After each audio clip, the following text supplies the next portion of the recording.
Do we have to listen to the music for this one? Yep. I guess not, because it's barely working anyway. So, Welcome to Wild what you Wild. do have to do is give me a fucking name first and foremost. True. You ready for this? Macy came up with this. She's very proud of this. Oh god. My Bart's name is Jordan Jewel. Oh, That's no pretty way. good. Macy's pretty good at names. That's pretty good. What a good name. Why didn't I think of that? Too. What a good ass name. Jordan Jewel. It's unique. It's daring. It sounds kind of familiar though. Like Jewel, like the thing that swept the nation, or Jewel as in normal Jewel. Well, I'm gonna spell it like Jewell. Okay. I don't like it anymore. Like this family Jewel, you know. Oh, I fucking uploaded the wrong file. Hey, Colin. What? Shoot, where are your cams at? It's weird that they're not on. I'm working. Not plugged in. You want to come plug Plug it it in? in, Colt. Plug it in. You better lose that attitude today, buddy. I just missed you. Are you playing Trackmania? No. Why are we even doing No, this? I'm not playing Trackmania. Why are we even doing this? And we're not going to take it seriously. Yeah, seriously. What the fuck? Shoot. Bro, that was just from earlier, I swear. Colt, Cam. Okay, Richard? It's because you're coming after my records, Colt, dude. Whatever. I'm gonna take every Nolan, single do one, you buddy. have your character name? Yeah, it's Hadrian with an H. I like that. That's a long last name, but I'll get it done. Adrian with an H. Okay. Got it. How quick I do that, guys. I've only gained this talent because motherfuckers be sending shit last minute. You remember Foundation? 2 days before we started that shit 5 months ago. It's disrespectful, I'm telling you, Colin. Was it 5? It's only been 5 months. Colt used the random word generator just so you guys know. Did we start in August? Oh, way longer. Oh shit! You guys remember when I said it's only gonna be like 2 or 3 months, maybe, of playing? That's funny. I don't remember that. I just blatantly lie to you guys like that. When did we actually start that? Feels like forever. Richard, I like it better when you're unblurred, bro. Thank you. Really messes with my vibe when you're all blurred out. You've got a good unblurred face. Okay. Let's do this.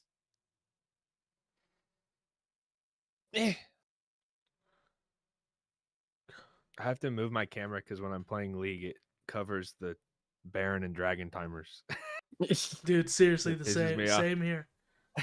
Well, yeah, same shit. I love the there's a beard after the mustache, but I was gonna say that's a killer stash. Nolan, I love that. I appreciate that. All right, Colt, Shoop, get off Trackmania. I'm working on it. I'm working on it. You're working on it. You've been in here for 10 minutes. I'm sorry. I've got a problem. Blame it on Shoop. There he is. There's Colt. Hi, Colt.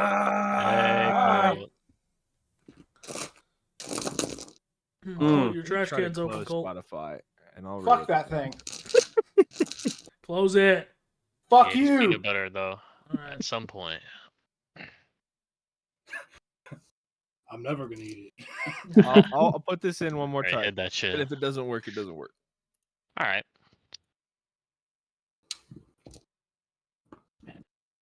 Okay. Hi everybody. Hello. No normal game this week, so we're gonna be doing a little bit of a one shot. It doesn't look like it's working for me. Introductions. We got a new face with us this week. New beautiful, gorgeous face. This is Nolan. Nolan, I'm Colin, by the way. I'll be your What's up, everybody? Nice to meet you. Nice to meet you, Hi, Colin. Nolan. Colin, you made Nevin's name Jordan Duel, not Jewel. No way. Yeah, on the token, it's a duel. Fucking subliminal messaging. I literally typed- Dude, I swear to God, that was something deep within me that did that. Hold on. I typed it right on the other token. How do I pop into the same? Are you in Roll20 right now? Yeah. Did I just Link. join the wrong? Okay, I'm gonna need to get online. Yeah, if you guys want to, it's mainly so you guys can see. There's a lot of so this is gonna be a very short little one shot. It's a very narrative driven experience about low level adventurers going on one of their first adventures. Not very backstory heavy, but it's just has a lot of little fun role play moments, a little bit of combat, and a nice, beautiful little ending. So there will be instances of like shorter combat and stuff, but that's why I wasn't too like everybody's got to be on Roll20 because there's a lot of theater of the mind stuff that we'll be doing. There's some maps, some token control, but low level combat isn't too like. I mean, actually, you can make the argument it's pretty rough, but As bad as it gets. for some. Nice. Okay, I'll do this for Nevin. So yeah, I'm Colin, Richard, Shoop, and Nevin. You already met. Colt, and Nolan. Hello. And with beautiful Colt is what we call the what would I say? Uh-oh. He's the glue. He's like the hot one, like the heartthrob of the group. So we Mm, keep him around for the loot, the Oh, looks. Look at Just look look. at him. I don't know about Everyone's that. gotta have one. Oh, he's Cole, looking give good. us give us a peek without there's gotta that. be a hot one. Take I'm that a off. fat funny Take that one. off. No, I don't want to take the hat off. Shh, Nolan, you're missing out. He's got a beautiful forehead. So good. But with that, why don't we go ahead and just fucking play the game? That's a 5. That's what it Next is. dice. Okay. Let me open up my What do you think that infinite is? tab. 12. Is that a Modelo, Uh, Nolan? Nolan, you're more than welcome to, if you have an online sheet, you can roll on that, or if you have physical dice, go for it. Same for Cool, everybody. I'm going physical today. Excellent. And with that, why don't we go ahead and fucking get started, lads? Okay. Can I get a woo from Shoop only? Oh, You gotta wait, and you gotta Wait. wait. Keep you on your toes, guys. Keep you on your toes. Pay attention. What? I'm a bard. I'm the woo guy. Come on. That's literally what I do. Okay. Look at that little fucker. He's fucking caged now. He'll break out of that. I know he will. He's trying every night. He tries. Every night. I hear him shaking around. You throw that thing against the wall, don't you? Yeah. Boom! Shut up.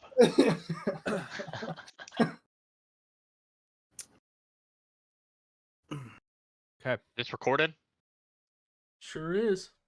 Fuck. Why? We are live on A lot of YouTube right pressure. now. A lot of pressure. Why? Colin told me to. This when I became Colton. famous. This is how we A blow lot up of right here. pressure. It's being streamed because it's the easiest way, and then I'll make it private so I can watch it and smile later on my own. Look at him. Public.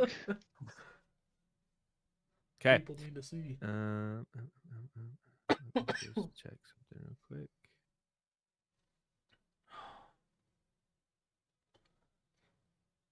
Okay. Let's go ahead and begin. Our story today starts out in a continent known as Rowan, a beautiful and flourishing and developing continent filled with seaside ports, large, vast castles and kingdoms, and even more undiscovered and unprotected forests, mountains, caves, and dungeons of sorts. Heroes, kings, and knights adventuring parties from years long past have roamed this continent for hundreds of years. Shadowy figures, monsters, devils, and demons roam these forests, and only the chosen adventuring parties who go out and diligently fight against those are able to preserve order and maintain tranquility within the continent of Rowan.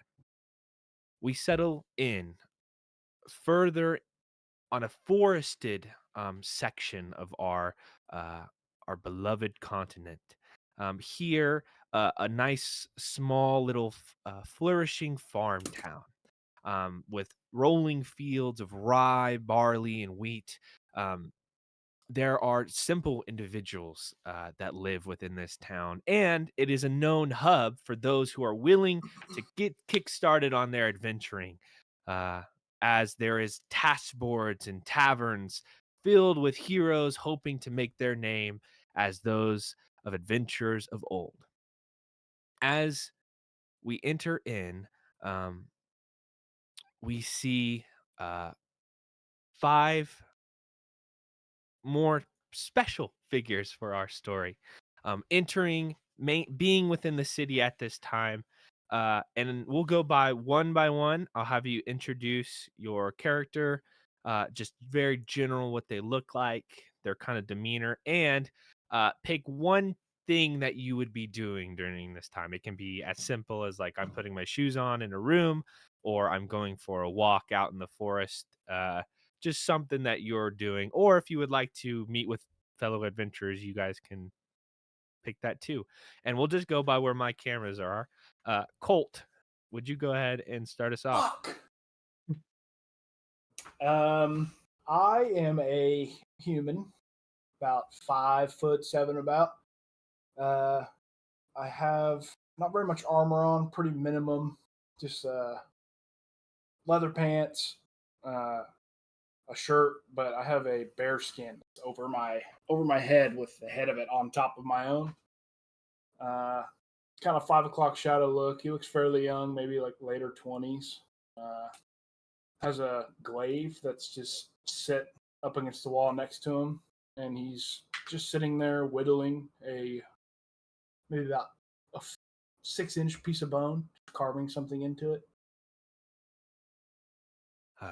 Recently arriving here with the known amount of game and large giant type creatures within here, hunting has been probably most of what you've been worried about.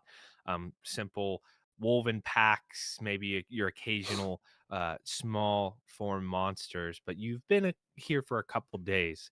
As we pan out of the room while he's sharpening, we enter and focus back in on our next character. Shoop, would you go ahead and describe your character? My character is an Aarakocra with black feathers, about 5 feet tall. And I'm wearing like very simple, pretty worn like clothes. Basically scrapped together by old robes, it seems. And I'll be up in an abandoned eagle's nest meditating. A beautiful sunrise pans out over this beautiful little farming town known as Bloomingwood. As you're sitting in this old mill, the little wheels of the wind turbine kind of slowly juddering in the breeze, the beautiful pinks and purple hues of the sunrise goes over, and a brisk wind passes. And as that wind passes, a little feather flies out from the top and floats down to the city streets below, where we meet our next character. Nevin, would you please describe yours?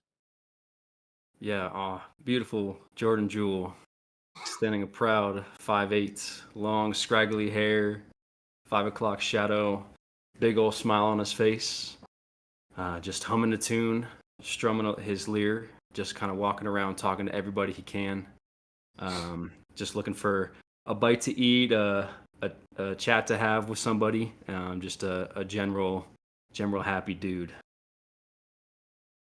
This early in the morning, as a little black feather flies past, a kind of younger girl is kind of pounced behind a set of barrels, And you notice out of the corner of your eye, and as the feather comes down, you give it a quick catch, and she kind of giggles slightly as you continue your tune. There aren't many people out this early in the morning, but as she giggles and runs past, she runs and kind of bumps into this figure walking down another set of roads, maybe 30, 40 feet away. Nolan, would you describe your character as this little girl kind of bumps into you?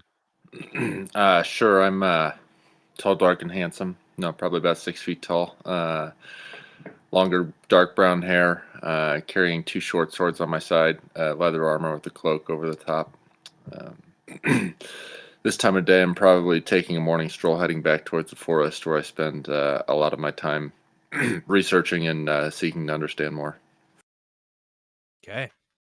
As that little girl bumps in, kind of excuses herself, you kind of shake your head and walk towards the blooming forest that makes up a far section of a wide mountain range spanning out.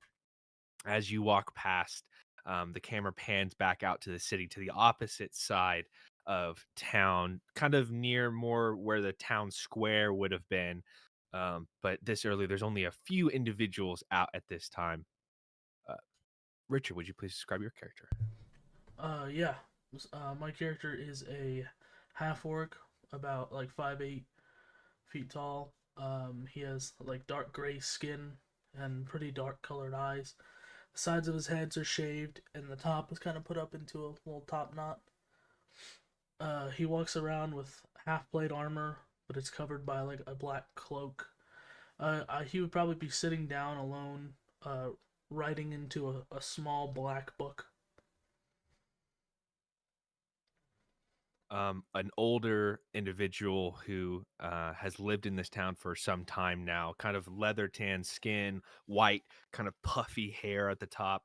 He kind of nods to you and says, Well, you've done great work here in Bloomingwood. We're happy to have any help we can with wounds of any sort, and we're thankful for you helping us with taking care of the graveyard. Thank you for your service. and he hands over 5 copper to you. He'll just give a nod and take the silver or copper. So, as the camera pans out from the city, it focuses back on the horizon as the sun has just risen as you all go about your morning routine. Suddenly, a purple-hued magical circle silently begins to appear behind each and every one of you. Gold color symbols and ancient runes rotate and flicker within the magic circle, and a second later, a crackling and a popping noise emits, and you see some sort of figure, something pulls itself from outside of the circle. A sword at first, followed swiftly by a skeletal hand wrapped around its hilt, followed by an arm, an exposed ribcage, and finally a skull with tiny flashing red beads floating in its eye sockets. The skeleton moves quietly as it positions its stab to stab you from behind. Everybody, roll me initiative.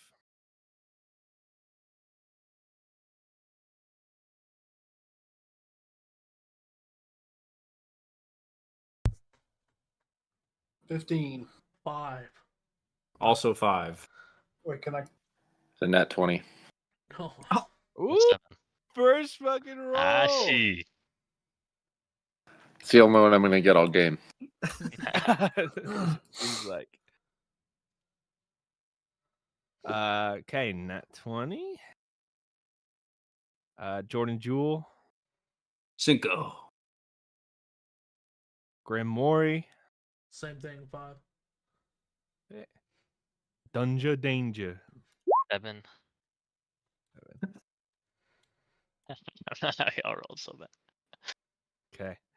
First off on the chopping block, Hadrian, as you're walking towards the forest, you hear that slight crackle and then the rumbling of bones as this skeleton appears behind you and it goes at you for a swing. You are first to react as you see it pirouette from behind you. What are you doing?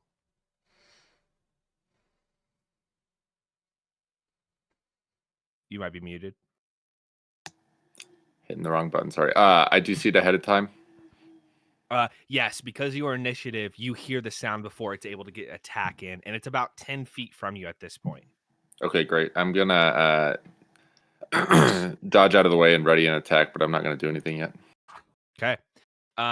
It's then going to slowly. What are you readying? Both my short swords Okay. for an attack. If it gets within range, are you going to strike it, or are you just waiting for it to do something? No, I will strike if it gets close enough. Okay. It does so as it slowly shambles forward. The bones that kind of rattle around it, it kind of lets out this airy, like clicking noise, and then it's going to swing at you with the short sword. Before it does so, you get the chance to do a counter strike before it lands a blow.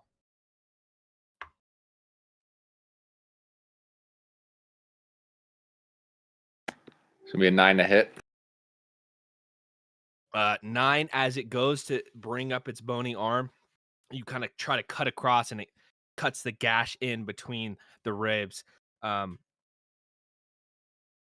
It does not make purchase on this creature as it brings down a sword onto you for a 13 to hit. Hits. It brings a sword across, and a deep cut gets slitted into your arm as you kind of roll to the side. You take 4 points of piercing damage as it jabs into you, maybe like 100 feet away from the windmill or the old flour mill. And with that, if you wanted to as well, I would let you, if you have the 2 short swords, if you wanted to take your secondary attack, you could do that as well. Okay, sure. Yeah, I have 2 up and fighting. I'll take another swing. Okay, go for it.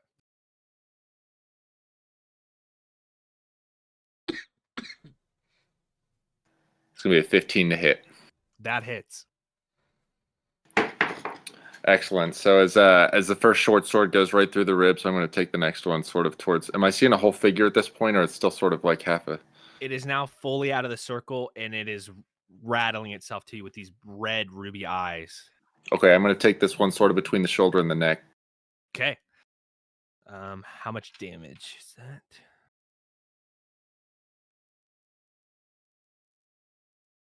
For 3 damage. That's not a Okay, good roll. 3 damage. You jam the shoulder into the collarbone area and able to jam in it and pop off one of the arms. The arm, unfortunately, well, let's see.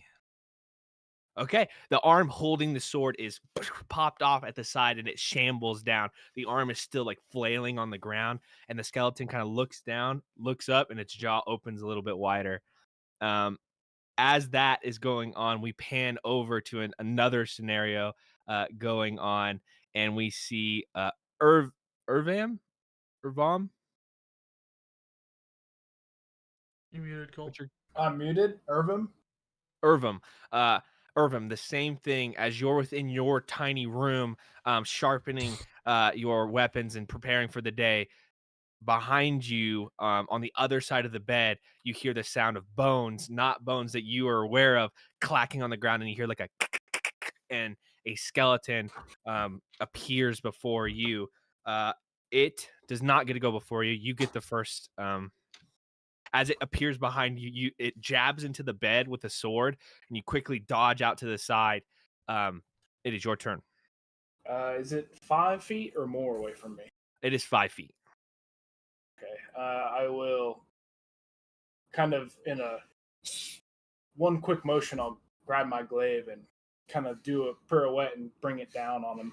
A big slash. Roll the hit. 16 to hit. Hits.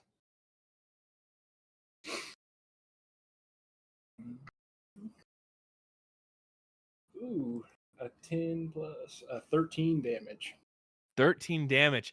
As it jabs into the bed and you pirouette to the side, for a minute you disappear behind the vision of the bed frame and then rear up, a big mighty shout, and collapse it straight, splitting the skull and bisecting all the way down the rib cage down to the groin, and the skeleton just and collapses into completely destroyed. The skull, though, as it falls to the ground, it begins to rattle slightly, and you see it like kind of reform lightly. Just the skull, though. And the can red I- in its eyes still exist. bonus action, I will swing the opposite into the glaive. Okay.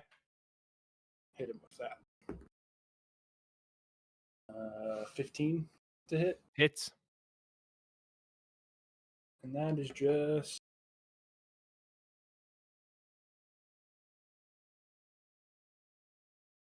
I think it's just 2 more. I don't think I add anything to that. I think it's... Yeah, 2 damage. Okay. As you strike down, collapse this creature, and then hit it with the blunt end of the glaive, the skull indents again, separates, and then you see the eyes flare red slightly, and then it begins to reform. At the end of your turn, we will head over back up to the top of the flour mill. Dunja, as you are on top of there, you hear a strange like thump, thump noise as a skeleton is suddenly appearing at the top of the ladder.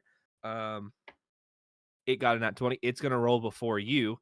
You see a bony hand come up and then a tiny little short sword, and it swings at you in your meditative state for a then a nat 1.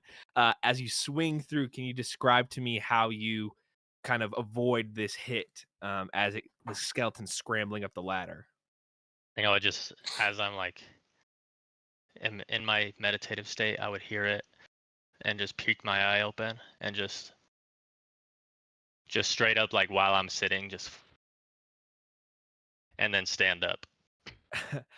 As you focus in on your surroundings, the attack easily enough, you kind of do a handstand up, dodge over, land on your feet. It is your turn. Yeah. I'm gonna use my action to push it off the ladder. Okay, yeah, you can do that. That'll be a shove attack, which will be a contested athletics. So roll me an athletics check, and the skeleton will do so as well. It's gonna be a 19. This dude is not strong. As it swings up and like clatters up the ladder, you jump up, land on your feet, and a big shove, and it and it falls off the back of the ladder, and you just hear this like 1,000 bones hitting.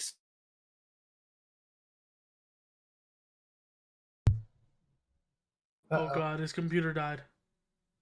Colin? He's thinking. Look at him. It was right at the most dramatic time possible. Colin? You're muted. Oh. Sorry. Oh, yeah. My Discord crashes sometimes. There. I've been trying to fix it for a while. As the skeleton falls over, I mean, you're like 30 feet up, so that's 3d6. 8, and it's bludgeoning damage. The skeleton shatters.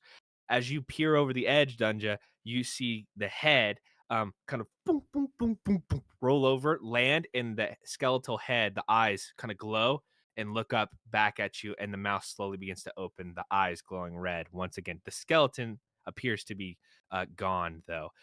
Next up, we will move to middle of town, Grim Mori.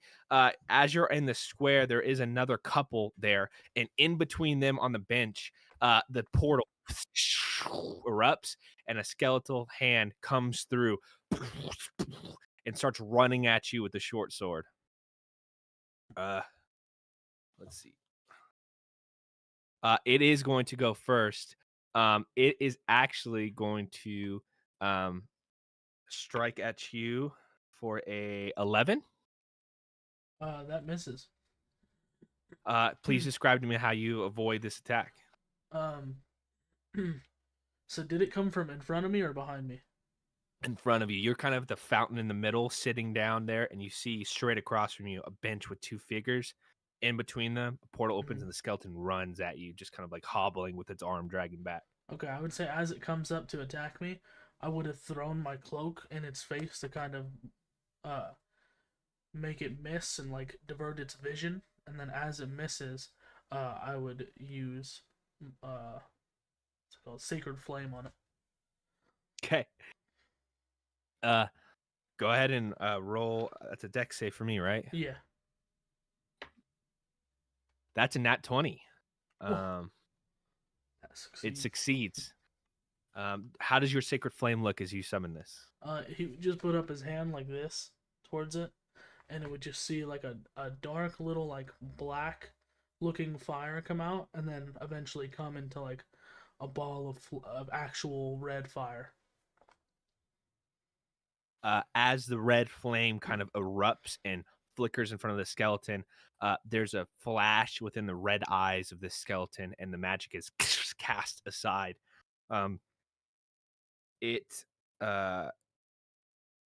That is going to be that turn. Unless you can move slightly if you want to stay within range of this creature. That's up to you. I'll stay where I'm at. Just stay within range. Okay, Jordan, Jewel, while you're strumming along playing, I imagine you probably have some sort of like case open, or what instrument does your character play?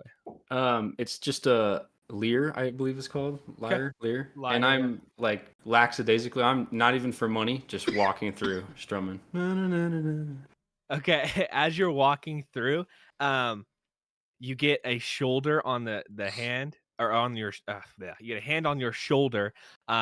You're assuming it to be either a devout fan or maybe a city guard telling you to keep it down. And you turn around and you just see a skeleton with a big toothy smile, missing like 2 of its teeth, and there's one gold tooth, big red glowing eyes, and it's going to strike at you first for a 13 to hit.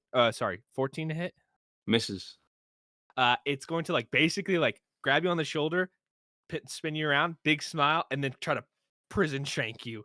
And as you kind of pirouette to the side, maybe like a little like almost graceful little sidestep, it is your turn. As it like hand on the shoulder spins me around, I'm gonna go, oh, and it goes forward, and I'm just like you said, gracefully spin to the side, throw my hand up like this. I'm gonna go, my turn, and strum and thunderclap. Okay, I love that. That's gonna be a 13 con save. That's an 8. It fails. All right, so that's gonna be 3 points of thunder damage. Okay, 3 points of thunder. Okay. As you strum that, is there any other effect, or is it just the damage? Burst of thunder sound that can be heard up to 100 feet, so everyone's gonna hear it. Every creature within range. He Excellent. failed, so the 1d6 thunder damage, so 3. Okay. As the thunder resonates out, all of you hear this loud kang, like strings just being hit with a hammer. The skeleton gets kind of knocked out. A couple ribs fall out to the side, and he looks down, looks back up, and he just kind of like the smile goes away. And if a skeleton could like put its eyebrows down, it does. And as that loud thunder sound goes off, we turn back to the forest with Hadrian. The skeleton, after taking its arm off to the side, it's like looking around to like try to grab it. It's lost in the thick, tall grass, but you get the jump on it. It's your turn first. That was its sword arm that it lost? Yes, it did. Okay, as it's distracted, instinct just kicks in. I'd like to try and tackle it. Okay, are you gonna try going for a grapple or a shove? No, this would be grapple. Okay, that'll be a contested. Roll me an athletics check. I'll give you advantage because it's surprised looking around too for the sword. You're blindsiding it. I appreciate that because I needed it. That's a 15. 15, it got a 9. You take it to the ground, and about 10 feet away from the sword arm, just like on the ground, it's just batting at you with its arm. Anything else you would like to do as you have it down on the ground? No, that's my action, right? Correct, for your grapple. Okay, no, I'm just gonna stand on top of it so it can't, or stay on top of it so it can't move. Excellent. It's battering against you. You hear, you do have on armor, correct? Yeah, leather armor, medium armor. As it's battering against the leather armor, the bones on this creature are not as strong as the other ones. It's like little shrapnel pieces are flying off, and its hand is like crumbling as it's trying to get you off of it. And you see the eyes glow a little bit red, a brighter red, and the mouth opens, and you start to hear these little whispers coming out of it. We pan back over to Irvum within your room. Your skeleton dealt with. You also begin to hear these whispers coming out. They start as like small, like, and it slowly begins to apparate into more intelligible words. Dunja, at the top of the flour mill, you start to hear, even though the skeleton skull is like 30 feet below the ground, whispers and voices start to pollute your mind as well. Grim Mori, back in the middle of the town square, the people that are on the bench are they're scared and running away. Skeleton, skeleton. And they're running out to get the city guard as you're in one-on-one combat. It is going to be the skeleton's turn first. It's going to hit at you for an 18. That hits. You take 3 points of piercing damage as the skeleton goes, ah! And it slashes across. It bounces off your shield and kind of cuts you down on the forearm. It is your turn. Okay. Frustrated from missing the sacred flame, Grim's gonna go, gosh, I hate it when that happens. And then he's going to pull out a hand axe and attack him with that instead. Okay, go for it.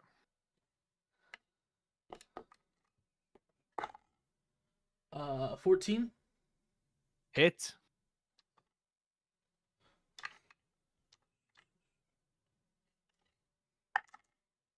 That'd be 2 points of damage. 2 points of damage. As you cut into it with the axe, it kind of sears next to the neck bone as the skeleton isn't really defending itself. It chops in, and the skeleton's eyes glow a little bit brighter red, and its mouth opens up wider, and whispers and voices start to appear out of the skeleton's mouth. Jordan, in the middle of town, twang! The loud thunder crash goes off. The skeleton is going to go first for a 15 to hit. Hits. For 3 points of piercing damage. As the thunder crash goes off, it reels back. The bones almost all seem like out of line, and then they all start to fix itself, and it lunges at you once again, getting you right on the chest, like not deep enough to pierce through your clothing, but like a deep cut down the side. Is your turn. I'm gonna like look down and go, not my rugged tunic. And then I'm going to throw my leer up into the air. And then as it looks up, I'm going to take my dagger out and prison shank him. Okay, I like that a lot. It looks up. Wait. I'll do one thing because you're trying to distract it. So we'll do a little cool thing. Can you roll me a persuasion check? Or actually deception. Okay. Since it's a shank. I say it's more, you're not trying to persuade him to let him shank you. Well, I rolled a 19, so that's going to be a 22. Okay. He obviously looks up, which means you will get advantage on this attack as he looks up.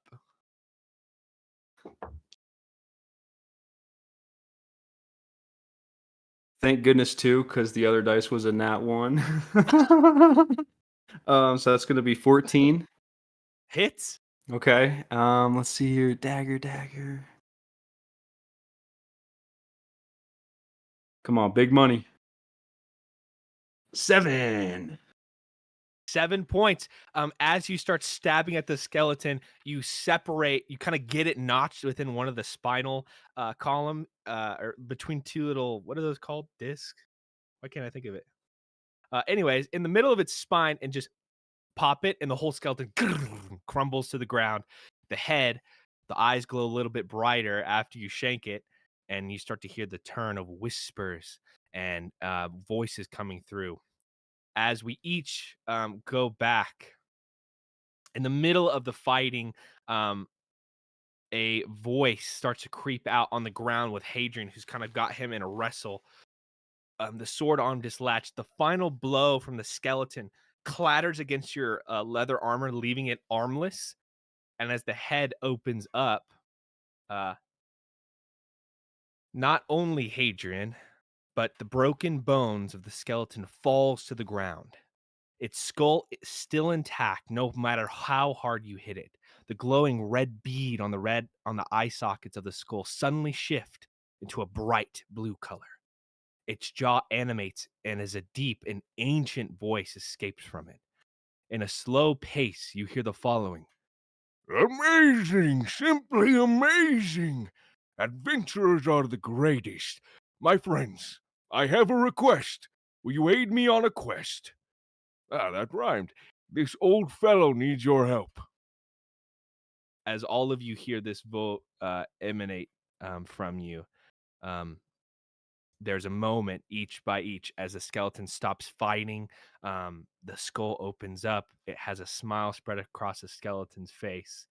And the question of, will you aid me on a quest, goes to each of you, starting with Hadrian on the ground with the skull kind of like in your hand. Yeah, I'm kind of angry, and I'm going to look at the skeleton a little bit confused and say, I don't generally help those who lead with an attack like that. Who are you? An old figure, an old and wise figure who saw your potential, your industrialness to take advantage of a creature with no weapon to secure it to the ground. You'd be a strong ally, and with my help, you could become a stronger adventurer someday.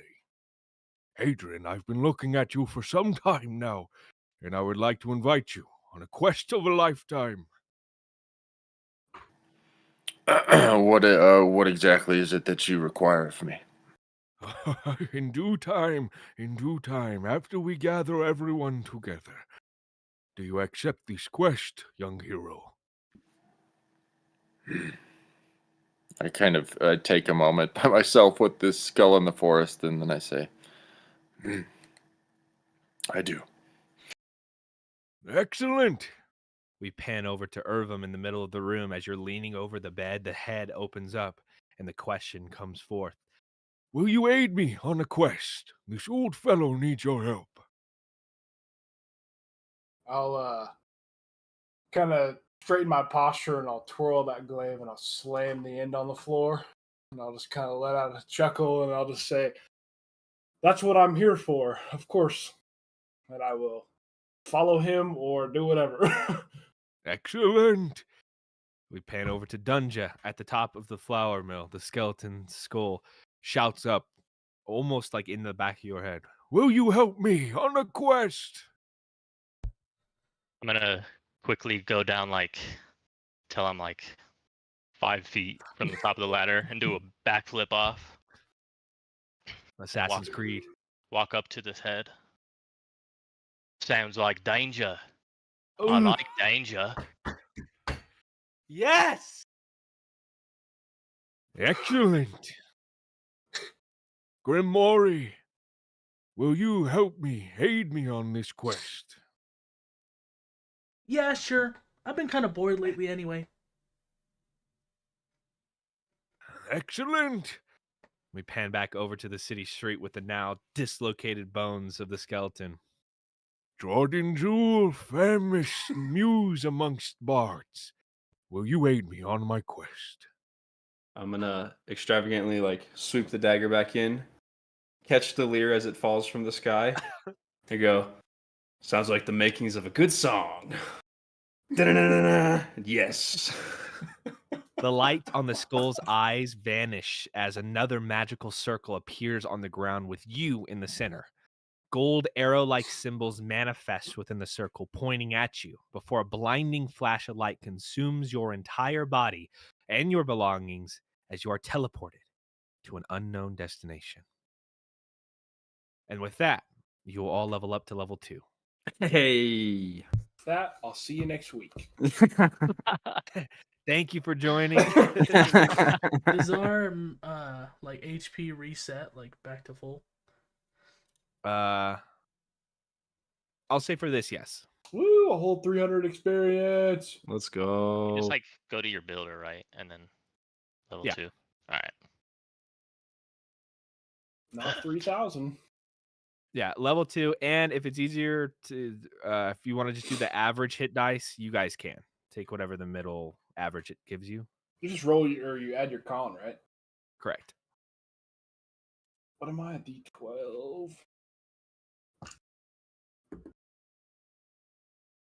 I rolled a 12. Let's fucking go, dude. Ooh, I rolled an 8 on a D8. Very nice. I don't know what you're talking about, but my hit points went up.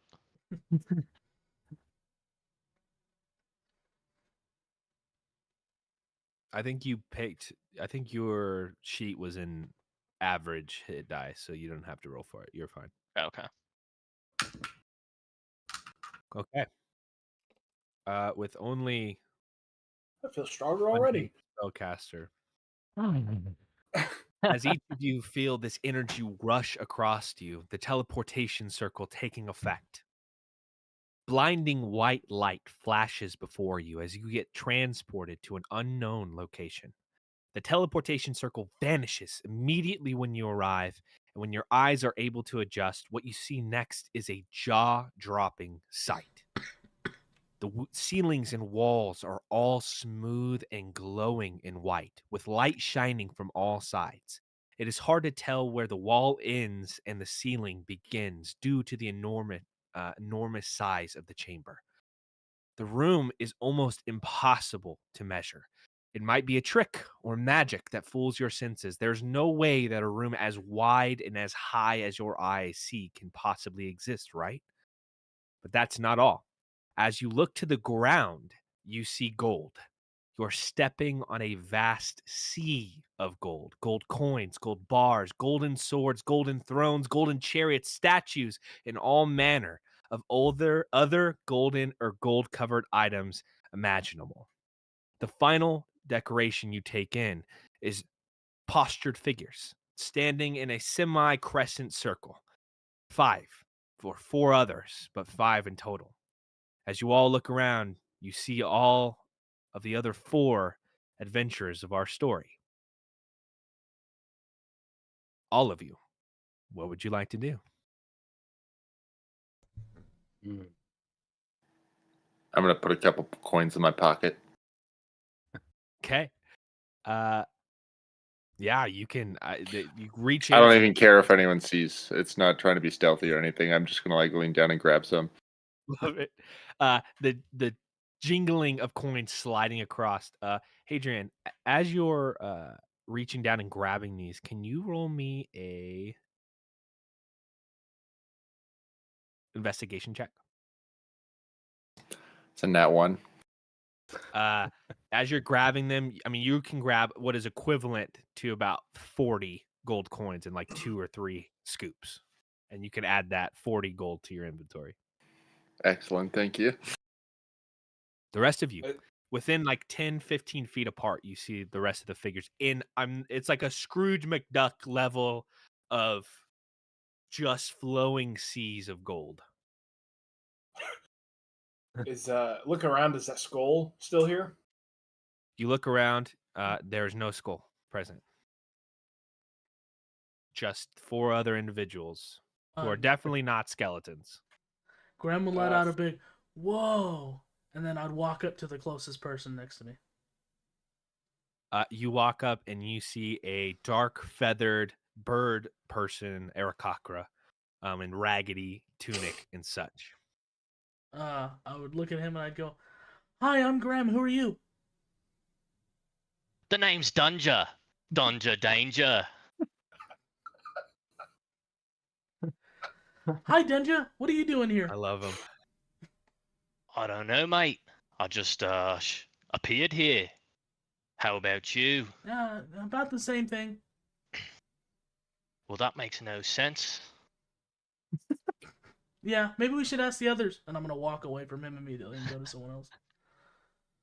You see Irvin. What are you doing at this time, Irvin? He got there and he just looked around looking for that skull, and then he just sees all the gold and he's like, nah. Then he just goes and he starts picking up gold. He's just still in his pockets. You are able to take As you're just funneling it in, you probably don't have too many like satchels, and well, maybe you do, but they're filled with like meat rations. So you fill into your greasy Yeah, beef I don't jerky care. bag It's all in one big bag. It's just filling About- that thing up. about 33 gold pieces as you just and 2 gold daggers you were able to squeeze in there too. okay, Um, okay. Solid gold daggers, which are like probably equivalent to like 35 gold pieces each. As a figure approaches you as you're shoveling this stuff in. I just keep going. Like I'm not really. I just kind of look at him, and then I just go right back. I would say, "Hi, I'm Grim. Who are you?" Hello, I'm Irvin. Just keep going. What are you doing here? I don't know. Some skull said something about an adventure, and now there's gold. Yeah, that checks out. I'm gonna walk away and go to the next person. You walk over and you see a figure who's kind of somehow landed themselves on one of the thrones as the teleport came in. A figure sitting there, legs crossed, with a instrument of some kind in their hand.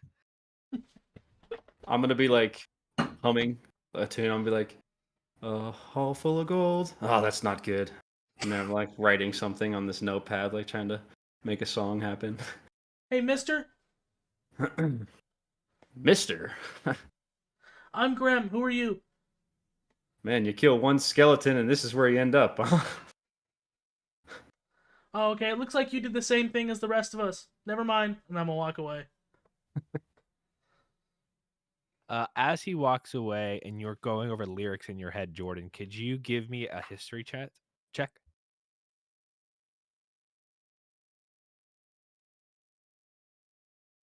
It's gonna be a 6.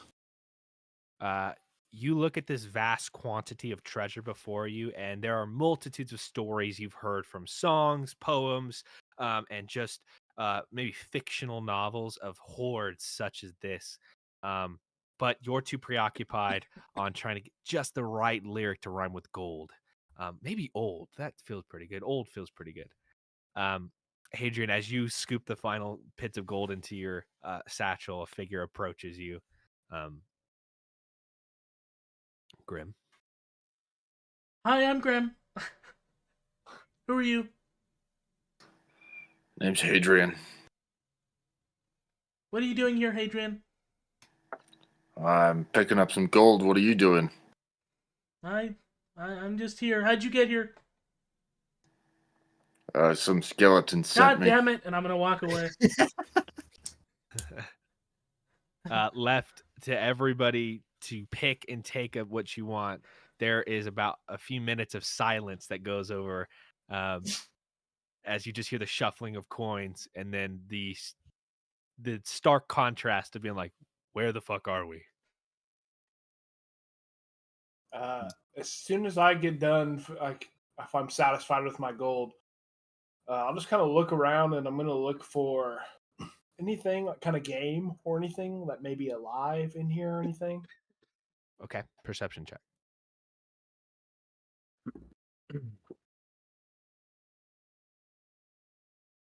See, 6 plus 0 is 6.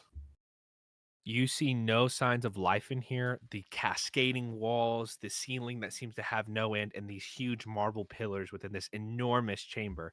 But what you do make out, Irvum, is about 30 feet away is the hilt of a solid gold glaive inlaid with numerous amounts of jewels and diamonds. Which looks like a like mighty weapon. a dead sprint. I mean, as fast as I can possibly move, I'm running Coins to it. skating out between, like, it's fast enough where he's kicking up coins, and Grim, you're getting hit in the back of the head as he's running at it. You go and grab on to the hilt of the glaive, and all of you notice the ground shifts as a massive pile of gold slowly rises before you. Coins and other items roll off from the body of a gargantuan golden scaled dragon. Long, flexible spines like whiskers run down from above its mouth. Wide and cracked horns sweep back from its nose and brow, and 2 saggy frills run along the back of its long neck. His scales are not as shiny as the items you see in this room, His movement's slow, and the color from his eyes has almost completely faded to white. He does have one unique feature, however. Its front right claws as it slams it next to Irvum. You kind of get knocked to the side as a claw large enough to scoop you up. Its right claws are covered in vibrant but harmless green flame. As it flicks and licks at you, you feel a little bit of warmth, but nothing to damage you. The dragon is majestic, but you can clearly see that this one has endured for at least a millennium, if not longer. The ancient gold dragon shifts its head up and then tilts it to the side like a dog, looks down at you smiling. Greetings, adventurers. Welcome to my common room. I am Ragvala, the coin maker, and I need your help. I grabbed that glaive and I just look at this thing. Yeah, and like before him, like 100 feet up, just the head kind of comes down. Yes, that is a very amazing piece of treasure, Irvin, but please, could you get back with A little claw kind of scrapes you and like nudges your chest. Get back in line with the others. It's hard to talk if you're by my stomach. I And he just got a scrapes big you past to the smile rest. on my face, and I'm just walking with one in each hand. I'm just like trying to figure out if I could use them both at the same time.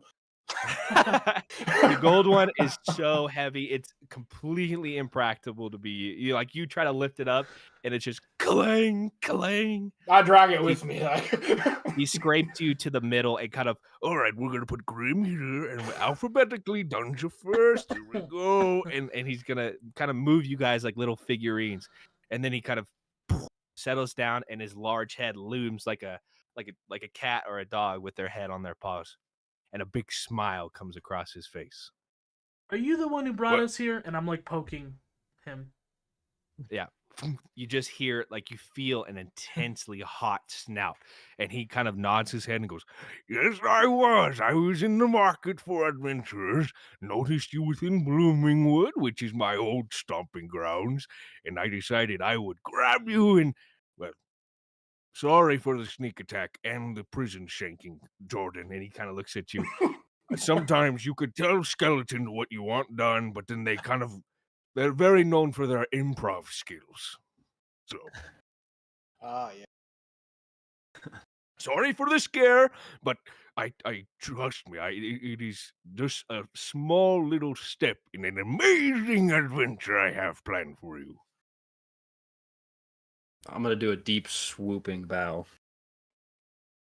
Stand up and say, "The pleasure is ours." I'm still standing a little bit aloof, and I say, what in the world could a dragon need from a group such as us? A brilliant and inquisitive mind is that of a ranger. Hadrian, you are quite correct. What could an ancient golden dragon such as me need with you? Well, let me tell you, I need you on a very important mission. There is an ancient and powerful artifact deep within the quivering wood that I need, and I desperately need it for the most dire of circumstances. I'm hardly listening. I'm trying to swing the glaive. All right, give me that. He can't be. Give me that. And he takes it and I'm holding on to it. I'm like death gripping it. all right, roll me a strike. Roll me a contested athletics check. Irvin. 17. 32. He takes it and wrests it across the chamber. No! Irvum, Takes his little claw and kind of nudges you. get back in line, please. Everything in its place, please. Am I gonna get that back? Okay? Focus. The Oh, quest sorry. first, and then you can have treasure after. Please. This is. I'll do introductions since nobody is deciding to do that. It's all right. New adventuring party. You all are kind of nervous around the edges. It's like prom. This is Irvum, a monster on the field, a hunter of beasts. Irvum Beko. Irvum Beko, this is Hadrian, a hunter. Maybe you guys have that in common. It could be quite a cute circumstance. Maybe like a little connection there. And then, of course, the illustrious Grim Mori. I'm sure he's already made introductions. He's quite a talkative individual. And the wonderful bard muse Jordan Jewell. His songs heard not that far, but I'm sure he'll get there someday. Small steps. And this is Dungeon Danger. Dungeon Danger. Sorry, it's weird without the accent, and I'm bad at accents. So It's now all you've all night. met.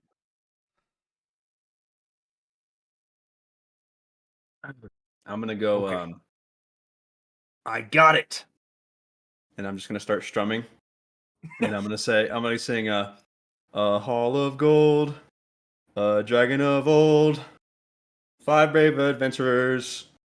This their tale will be told. And I'm gonna stop and You say, start- "That's all I got."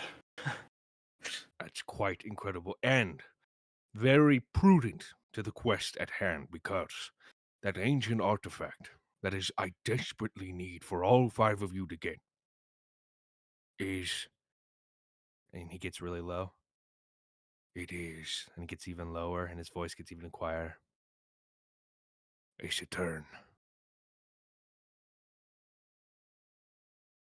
It's what? it's like a guitar. It's like a guitar, but it's like a bard thing. And he A reels what? back his head. Well, what do you think? Grand quest in the middle of an endangered enchanted forest? I couldn't have picked a better quest for very soft-cheeked adventurers like yourselves. If I get to fight, I'm in. I believe you will. I think there are crazy beasts that roam this forest. I'm looking in the And what background. what may you offer a ranger like myself in return? You see before you my vast wealth which I have accrued through my years. See, I was once an adventurer just like you. And then I took no, I'm not. I'm just kidding. I'm really old. I'm a very old dragon, and I can't really change shapes anymore. And I used to hunt, and I saved countless kingdoms, fought undead creatures and devils, and my party and I were unparalleled between the world of Rowan. But sadly now I'm old, and my time for adventuring is long past. But if you are all successful in this quest, you will have plethora of gold before you, as well as experience out in the field. We can't all be hunting wolves and rats, giant rats, for long, can we? We could. Well, this is already the best day of my life, so I don't know about you guys, but teleport me. I'm in. How do I get out of here? Grim's gonna say to himself, he's gonna out loud, like he doesn't care who hears. Master, is this how I die? You definitely chose a weird time to be quiet. I'm in. Okay, I might have made a miscalculation on Grim. That's kind of creepy. Don't do that. Don't do that again.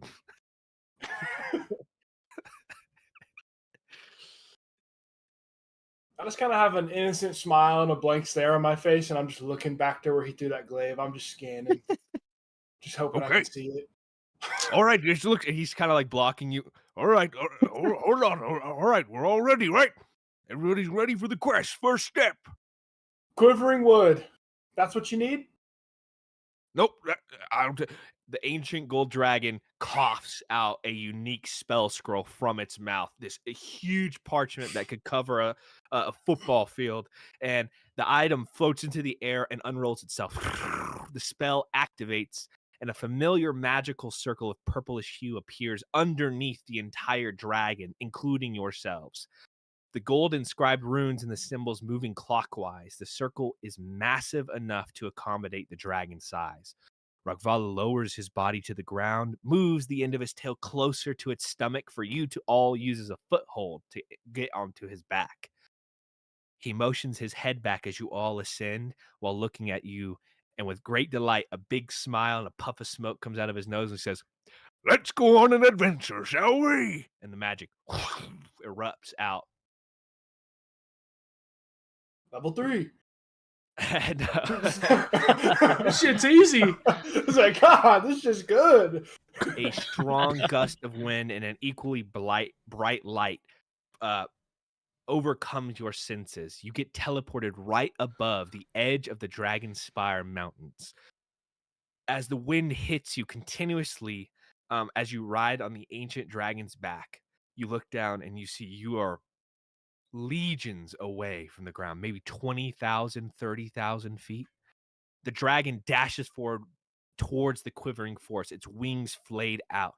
Above you is a thick layer of clouds. To the east, the sun shows its massive spherical form while spreading its light to the land below. The fresh morning air fills your nose as wonder and excitement floods your heart. Looking down below, the region's namesake glitters as it reflects the light from the morning sun. You look and see the Moonsea off the coast of Rowan. The Moonsea is simply breathtaking. As you all ride, the dragon kind of shouts out, its voice booming. Ah, a wonderful day for flight here. It's been some time since I've made the trek across the Moonsea. See the quivering woods, the quivering forest, sorry. That sounds a little saucy. The quivering forest is an old and very familiar place. Me and my old adventuring party members, that is where it all came to an end. He looks out forlornly as the wings flap out. You're all struggling to hold on to the dragon as he goes across. He says, well, it's going to take a couple hours for us to arrive there, so might as well get to know each other. New adventuring parties and everything. I know it's tough to break the ice, so let's all name one of our biggest regrets we've ever had. Starting with Grim. Actually, let's skip Grim for a second. Let's go to Jordan. Jordan, tell us with your biggest regret. Well, that one's very simple. You see, I had this very specific tavern, enamored, on a beautiful summer's eve. My lyre was playing every note that I gave it. I sang every song they wanted, you see. The drink was flowing, everybody was happy. And at the peak of my favorite song, my voice cracked. And I'm not going to talk anymore. He starts breaking out in clustered tears. Okay, all right. Well, we've all had a bad night at karaoke, Jordan. Don't let that take you down. Hadrian, do you have any of your biggest regrets you'd like to share with the group? Well, in the spirit of being open and all, I did and it takes him. He's kind of stumbling through his words. He's not used to talking, and he's like, I lost someone I cared deeply about to a clan of giants long ago, and it's been heavy on my shoulders. It was evidently my fault. Oh, I'm so sorry, young one. Tragedy, loss of life. Maybe somebody could comfort him, Dunja? And he kind of nudges his shoulder blade and you kind of get bumped up a little bit, Dunja. Those who live a life of regret will never be fulfilled. I have none. All right, that was okay. Hadrian's just sort of going to give him a sideways glance, like, Yeah. All right, did not read the room correctly there, Mr. Danger. Graham, go ahead. What were you? I know you were going to say some creepy shit. Go ahead. I was just going to say that, Hadrian, you shouldn't be sad that you lost that person. death isn't the end. It's another adventure. But my regret is that probably that I haven't made very many friends in my life. I just never saw the point. But yeah, Oh fuck. That's why you never made friends.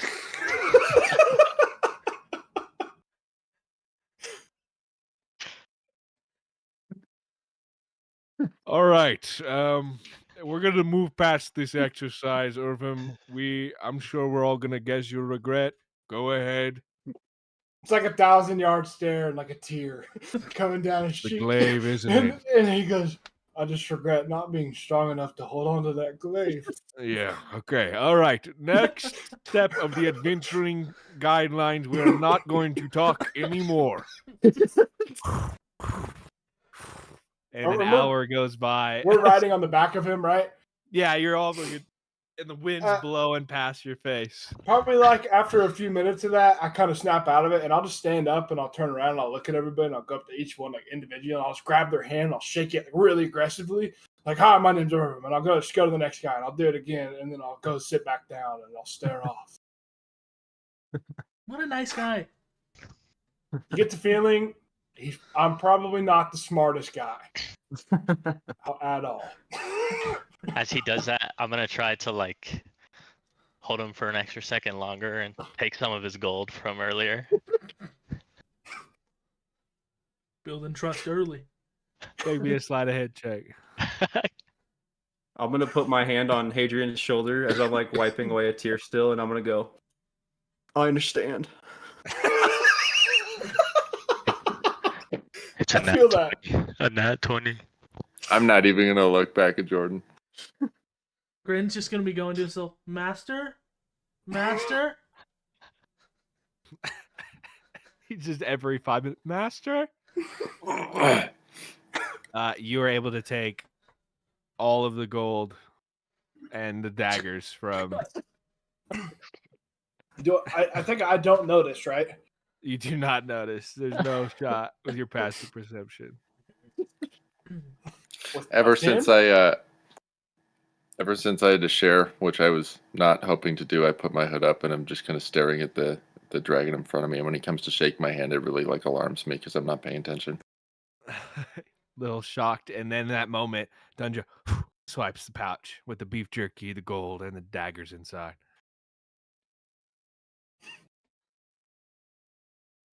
The flight goes on for another hour or so in silence until it is abruptly disturbed by a loud screeching noise that can be heard behind you.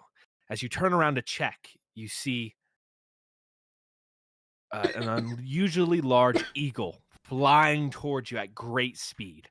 The strange thing about this creature is that it has 4 legs. Its front legs look the same as an eagle would have, complete with long talons, but the hind legs look more belonging to that of a land animal, a lion, perhaps. The 4-legged eagle creature flies higher than you and the dragon, and as soon as it is right above you, it folds its wings to its sides, opens its beak, and dives towards your direction while releasing an ear-shattering screeching noise as it pierces down. It is going to dive for the creatures on the back of this enormous dragon.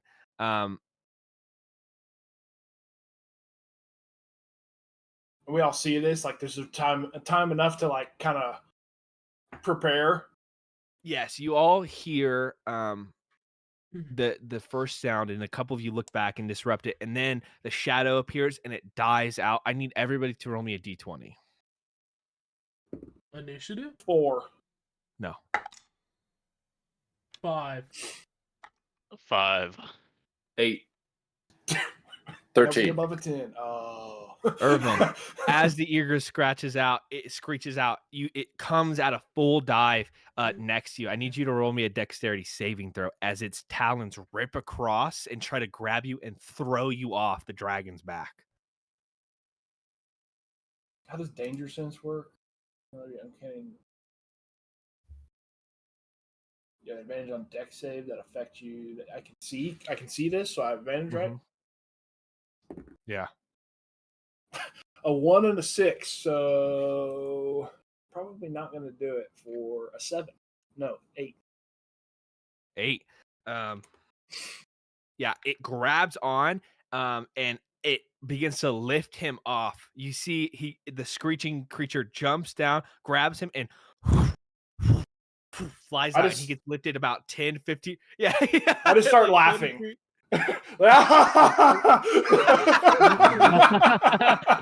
20 20 feet off the back of the dragon, 20,000 feet in the air. Who rolled the highest? I think that was Hadrian. You got 13, right? Yeah, I got a 13. You get a moment to react to the situation first before anybody else, as Irvum gets grabbed and ripped off by a griffin, but before even Ragvala can acknowledge it. What would you like to do? I'm not gonna have time to equip a different weapon, am I? At this, no, you should. If you Okay. have like a bow or something else, you can grab it first. Okay, yeah, I have a longbow. Is he still relatively like above the Ragvala? Like if I tried to shoot him, would he fall back down? Yeah, he's like directly above. The eagle just Okay. kind of grabbed up and picked straight up off. Okay, I'll take a shot at the eagle. Okay.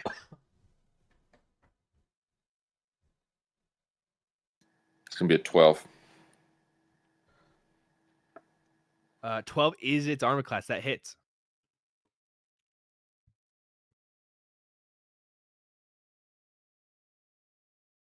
It's gonna be 5 damage. 5 damage. The arrow gets strung, and the whip of the string goes straight through, coating the side of the griffin and getting stuck at the side. It also barely scrapes Irvum's cheek slightly as it gets lifted off. The griffin, as it takes this, it kind of drops Irvum down to the ground. And it's kind of cascading closer to the front or to the back of the dragon as the momentum's been lost. Jordan, you will have an opportunity to do something at this time, as Irvum is no longer grappled by the griffin and is falling towards the tail end of Ragvala. I want to cast Mage Hand, but I can't carry him. He's too heavy. But can I like cast it in effect to like bounce him, or just try to get it to affect the distance? Or yeah, I'll say roll me a charisma check. Okay. This is like your control over a low level cantrip. Charisma is your modifier, so if you can roll really high, you might be able to affect it. It's gonna be a 15. That's pretty good. Yeah, I'll accept that. You're able to junt him 5 feet and kind of disrupt his momentum. So he gets scooped up by the griffin, picked up 20 feet, and then laughing. The arrow shots, and then as the griffin drops him, he starts cartwheeling through the air, still laughing. And then a little like gust of wind as you shove the hand, a little hand kind of pushes him gently, and boom, he impacts the side of the dragon, rolling past onto the legs, and is grabbing on. Irvum's on the legs of the large dragon, Ragvala. Dunja, you are closest to do something at this time to help Irvum, who's just clinging on to like spikes on the dragon's side. Just gonna say.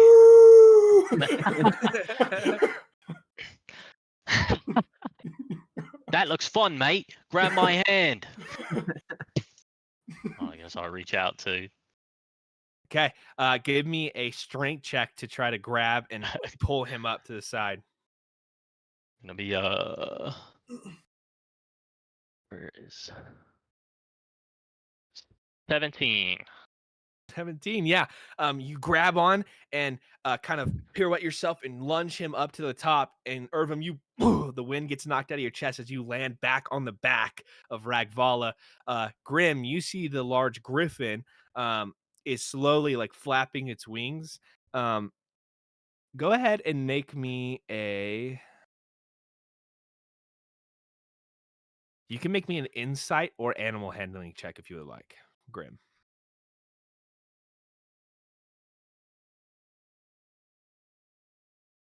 Richard? Sorry, I was like zoned out.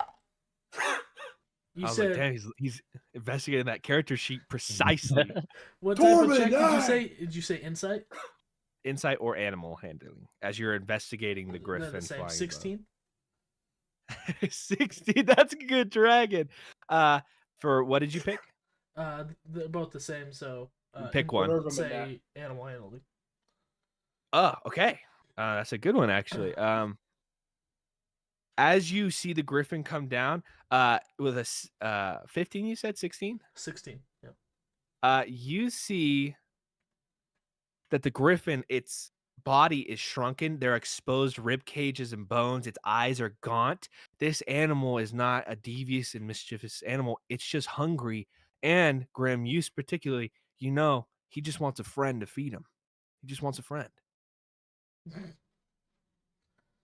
I'm gonna look up to him and say, "Aw," and then I'm gonna pull out like my satchel, whatever I had to eat, whatever cured meats and stuff, and I'm just gonna go up to him in front of him and just empty the whole fucking thing.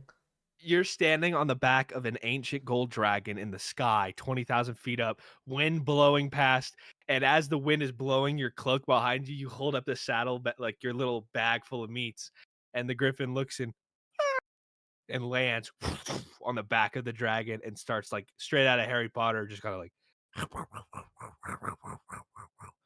eating the meat at the side. And it looks up and it's got like oil and grease all over its face, a little biscuit stuck in its feathered head. And it tilts its head to the side and kind of nuzzles you up a little bit. I'm gonna pet him and say, "It's all right, boy. Everybody needs help every once in a while." As Irvim is on top and Dunja kind of flings up to the side, grabbing onto one of the spines, the griffin kind of at the base of Ragvala's neck. Ragvala looks back and oh, a fucking griffin. Holy Sorry, they're like those birds that eat shit off of rhinos. They just pick the nasty shit off. I didn't even notice it. Well, at least it looks like you've made a friend. Did he pull me up? Yeah, you're at the top now, just kind of like crawling up the back. If I get up top and I see that griffin, I'm gonna slowly, like he can't see me, grab my glaive and I'm gonna pull it off. Okay. Can I see him? And then as maybe- soon as I get in like a ready stance, I'm just gonna start running at him. Maybe a perception check, Grib. You have to beat a 10. That's a 13. Because I think Irvim lets out a battle cry no matter what. just like a screaming laugh. He's just like, ah! Yeah, As he's running I toward can him. just see him in the distance, like to the side of the bird. just Yeah, like- at the very end of the tail, he's like 40 feet down the dragon's side and he's running at it. Just dead sprint.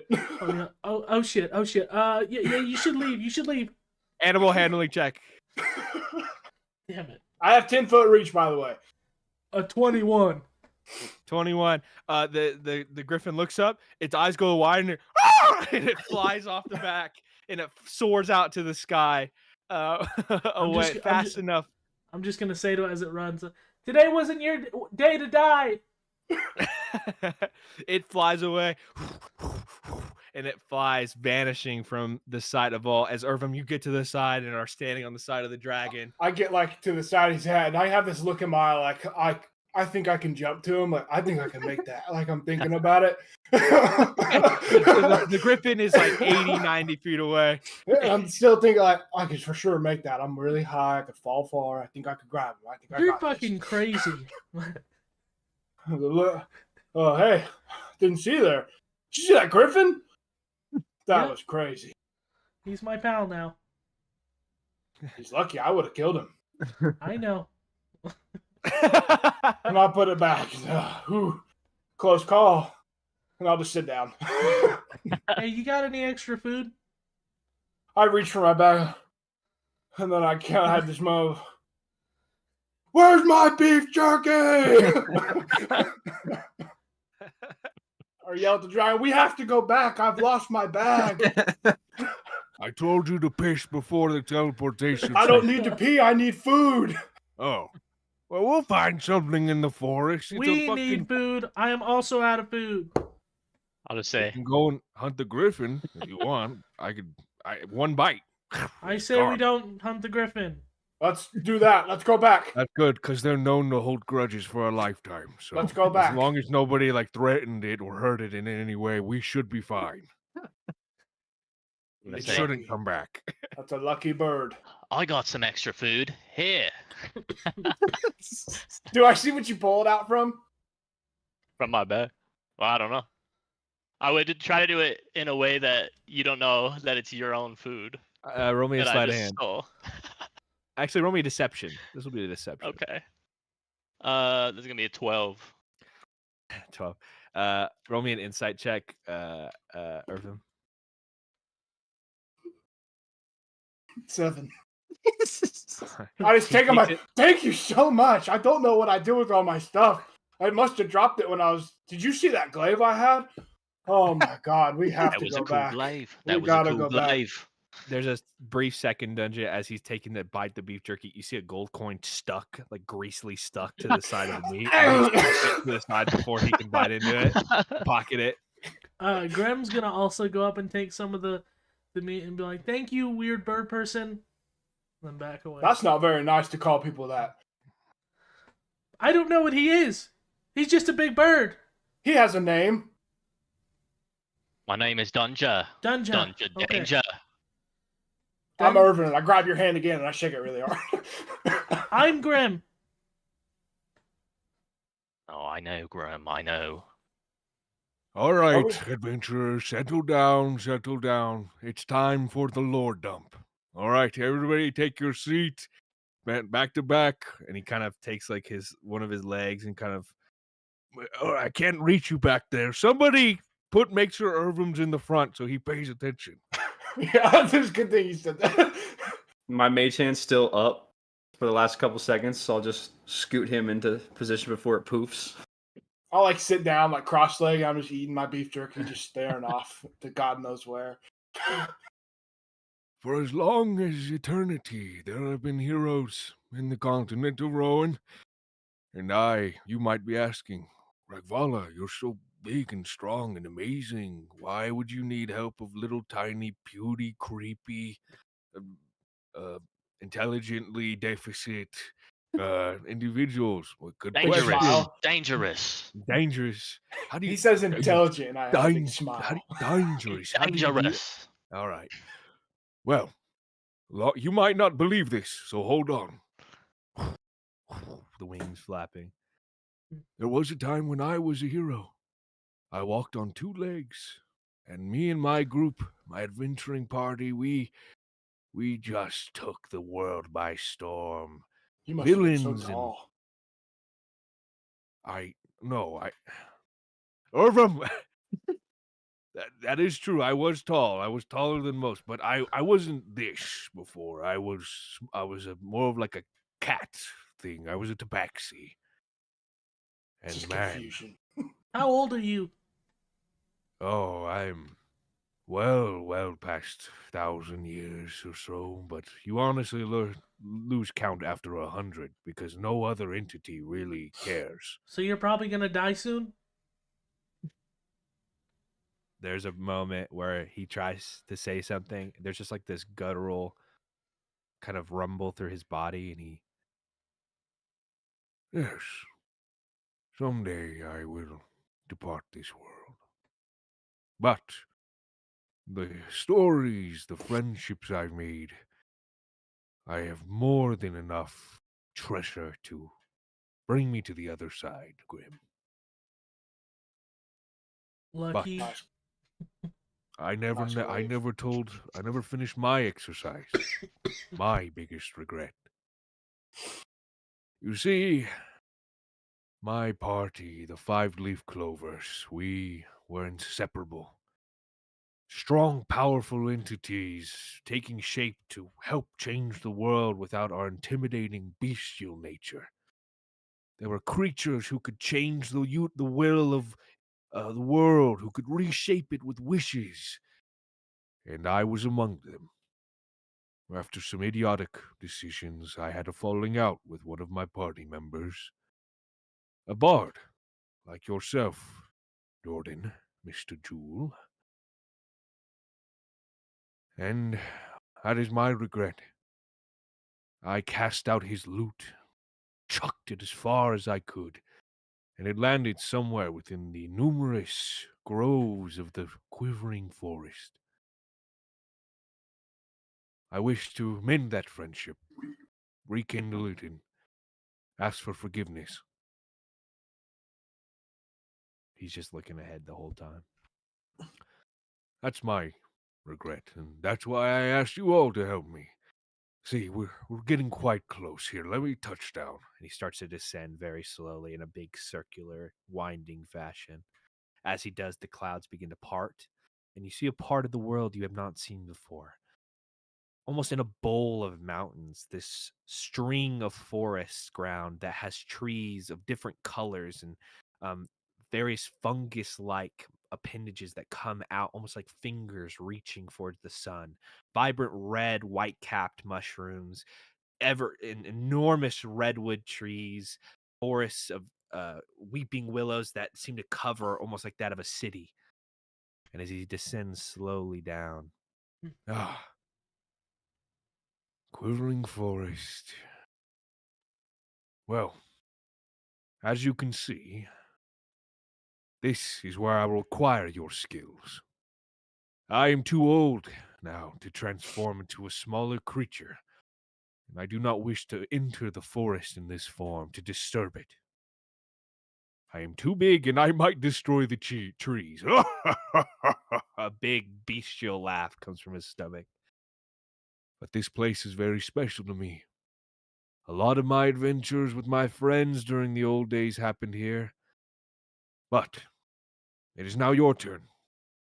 I ask of you to find the magical loot, Dragon's Sorrow, and bring it back here. Doing so would mean a lot to me. There's a deep rumble, the scales across shimmer. The dragon looks back as he descends one final circle, gives you a gentle smile. However, the more you look at his ancient milky white eyes, the more you see the sadness in him as he reminisces the time he was here. He eventually lands on the outskirts, a clearing big enough for his enormous form to... Well, this should do. Anything else you'd like to know before you set out? This bard friend of yours, did he have a name? He did. He does. My old, long-time friend. It's been centuries since I've seen him, actually. I just have to look up the name here. Hold on, let me pull up my book. Hold on. Very old. He puts on some like tiny little glasses. Oh, yeah. Got a Rolodex. Oh, hold on. Yeah. See, you have to go back. This is why you keep journals. Oh, this is a dream journal. Wrong journal. Was his name Jordan? Not Jordan. Was he also a dragon? Are you sure? His name was Rockstasha. A genie. And a dear friend. He could piss me off at the most egregious of times, but a deep friend. I'm gonna like kind of sink my head and I'm gonna go, Rockstasha, you can't rhyme anything. But then I'm just gonna strum once and I'm gonna say, for Rockstasha. I'm gonna say thank you for sharing part of your life with this ancient one. It is an honor to help you in this endeavor. And I'll start making my way down. Of course, of course. Well, just be careful, all of you. The Quivering Forest can be known to lead you astray, where if your minds aren't sharp enough to see through it, creatures, monsters, traps, mist that'll lead you in circles. Keep your wits about you. Trust nothing except each other. I'll see you when you all found it. We'll meet back out here. And as he takes out, the wings spread, makes the trees almost rean back from the wind. and settle back, almost covering you guys now in the shadow of the forest canopy.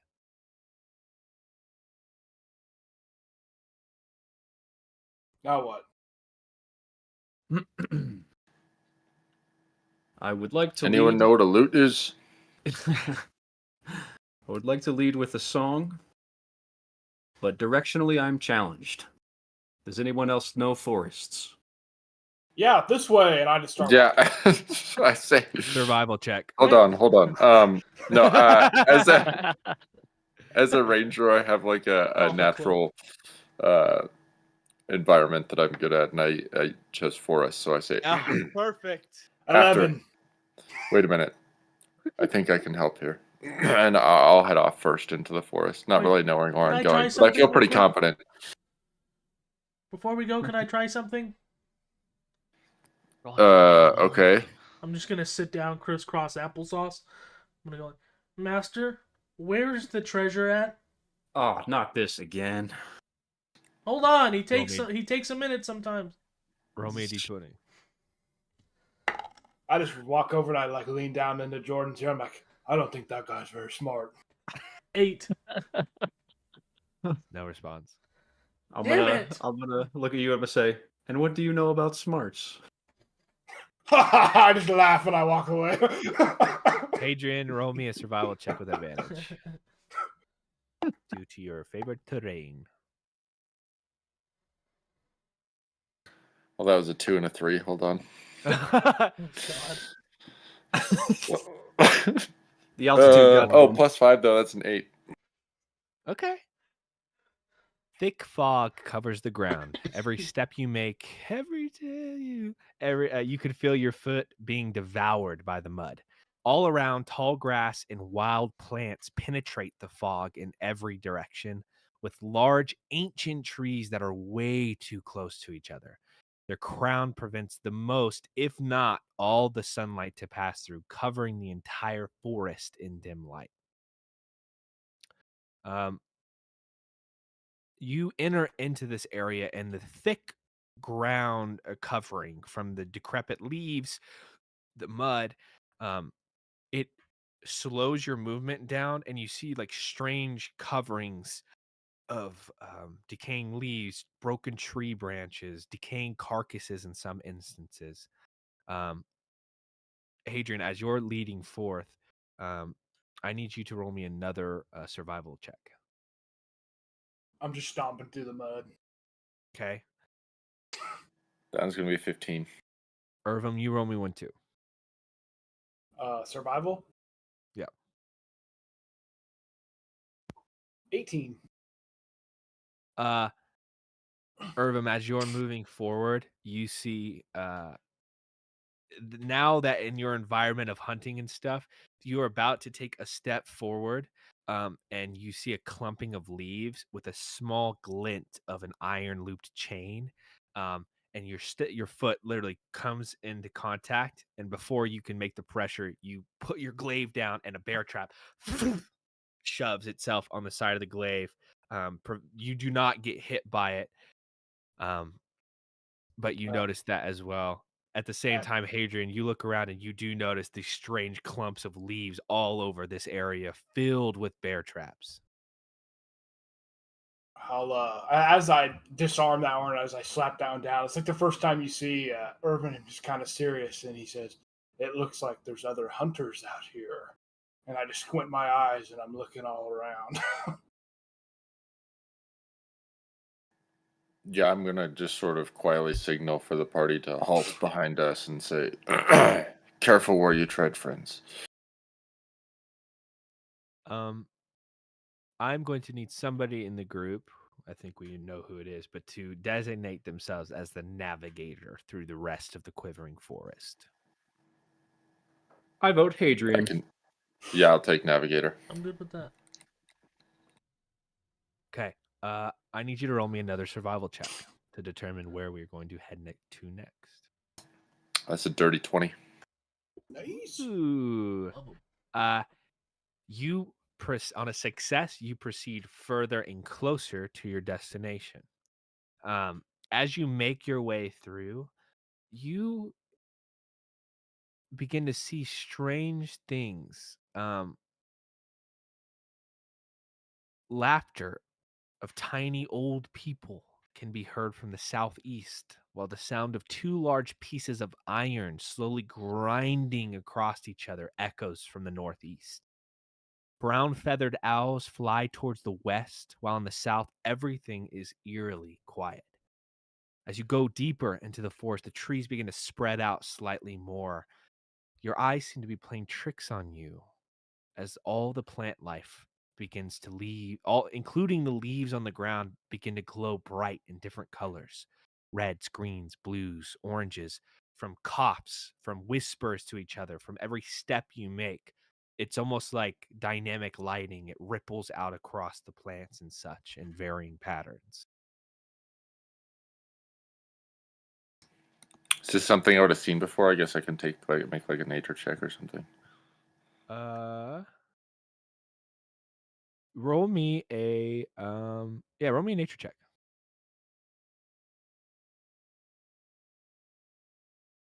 It's gonna be 21. You have seen these plants before, never in this quantity, but throughout a lot of the woodlands, there's varying subtypes of fauna, or not fauna, flora that are able to resonate with sound waves, and they give off different lights. These ones on your high roll, you notice that they're almost trying to point in a certain direction, but the amount of noise that's coming in, you can't tell apart what a path is. Like there's like red and blues coalescing and greens and oranges and reds. If if somebody would like to make me an arcana or investigation as Hadrian realizes this.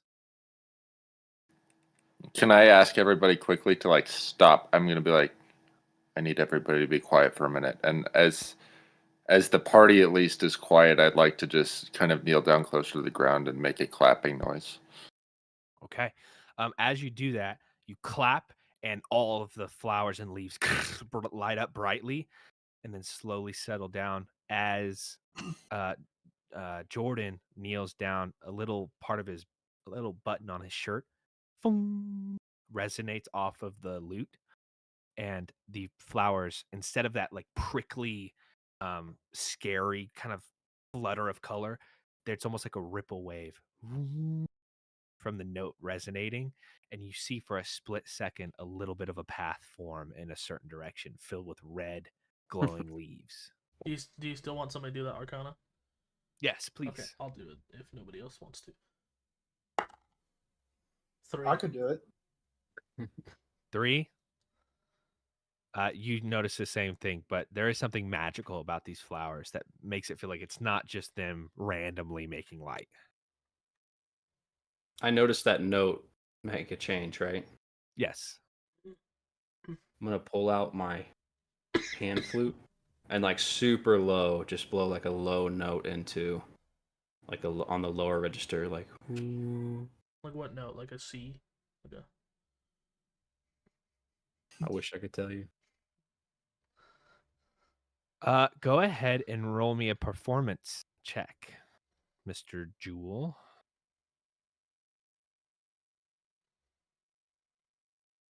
13.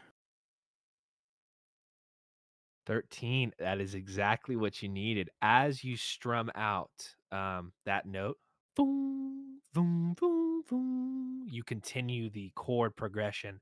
And as you do, the ripples out and the leaves and flowers seem to part in certain ways, flop over, and you see two varying paths and colors form.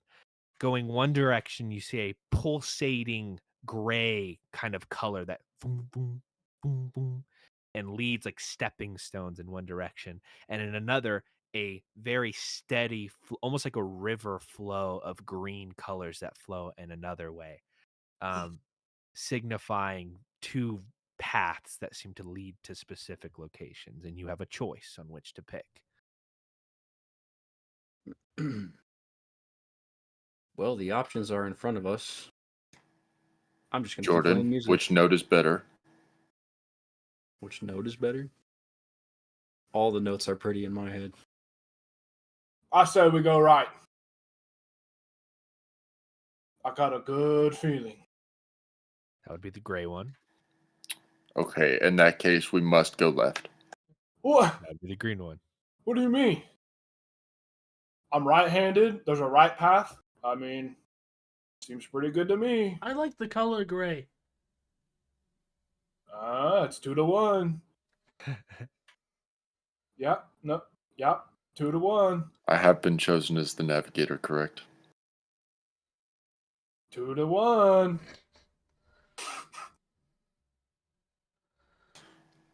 I'm just gonna start walking down the path that I chose. The green path as you continue to strum. Dun, dun, dun, dun. Yeah, I'm gonna need Jordan. Keep doing that. I'm actually on the pan flute, Colin, and I'm humming a familiar age-old tune. I'm going do do do do do do do do do.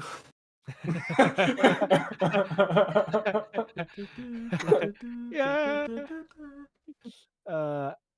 Okay, and you all continue down the green steady path. I start the gray one for longer than I should. I grab his arm and I'm like, come on. A single tear comes down your face. What if the glaive's this way, though? It's not. But what? It might be. You're very convincing, you- but they're leaving us. Me and Oh, you could close. go. We could do it. No, let's just go. Come on. The dragon said all of us together. A close and brotherly bond is being formed between our two adventurers. As you continue forward, you begin to notice a change in the terrain on this green path. Mushrooms of all kinds and sizes litter the ground in this part of the forest. As you continue to move in this area, the mushrooms continue to grow bigger and bigger. Most are at minimum at least 3 to 4 feet tall, with its cap up to 8 feet wide, making it difficult to go through since the mushrooms are now close to each other. However, something seems to be stranger than these giant mushrooms. In front of you, there are deformed mushrooms with moist caps that seem to be red in color. Slowly, it gets closer to you with the sound of heavy chunks of iron grinding against another. Suddenly, giant mushrooms start to fall, and under the red caps are hunched back gnomes wielding a sickle as tall as them. Their boots are made of iron, grinding against one another whenever they walk. Blood drips down their face from their blood-soaked hats, and with their murderous eyes, they look at you and attack. I need everybody to roll me initiative. The motherfucking initiative? 9. 10. 23. 23. 9. 19. 9? We both got 23. That's crazy. Okay, one more time. Jordan, 23. Hadrian, 10. Irvam, 19. Danger. 23. 23, and I believe you have a faster dexterity there. Grimory. Yeah. 9.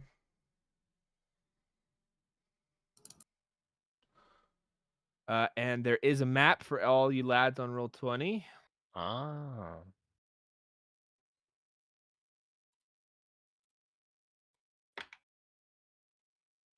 Okay.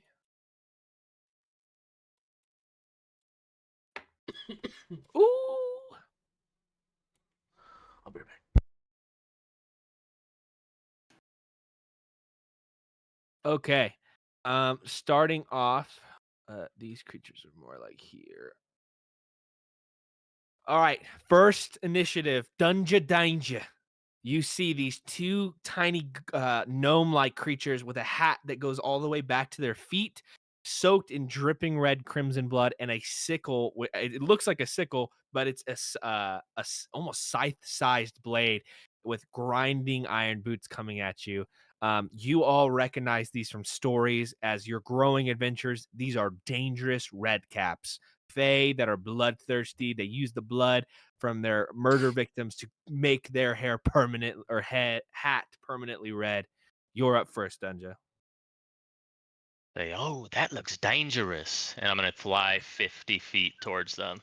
He's got a catchphrase. I guess I can move this. I think that's like 50 feet. It looks like it, yeah. Then I will use my. I'm gonna then take a dart and just fucking right at the one closest to me. Chuck it at him. Yeah. Love it. Go ahead and roll.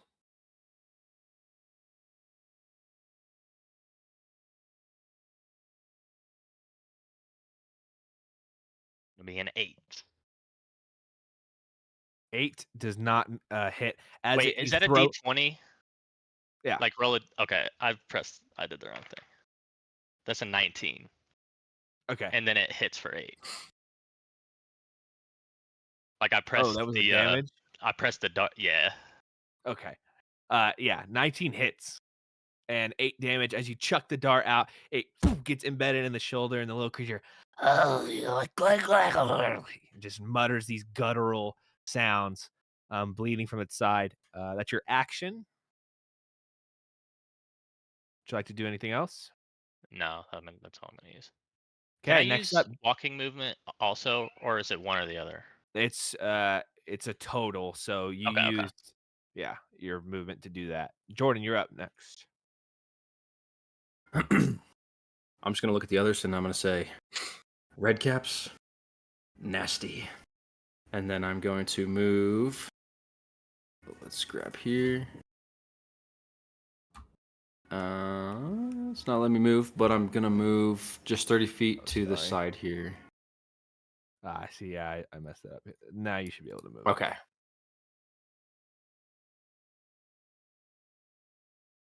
And then I am going to kind of strum like a low, just like a really low, like a war beat, like dun dun dun dun dun. And I'm just gonna hold my action to pull a dagger if something gets close enough to me. Okay, and strike at it. Exactly. Got it. This red cap, this one is up next. It is going to. Okay. It is going to make a mad dash around the side, and then it's going to run at you, Dunja, and it's going to use its ironbound pursuit. I need you to make me a dexterity saving throw.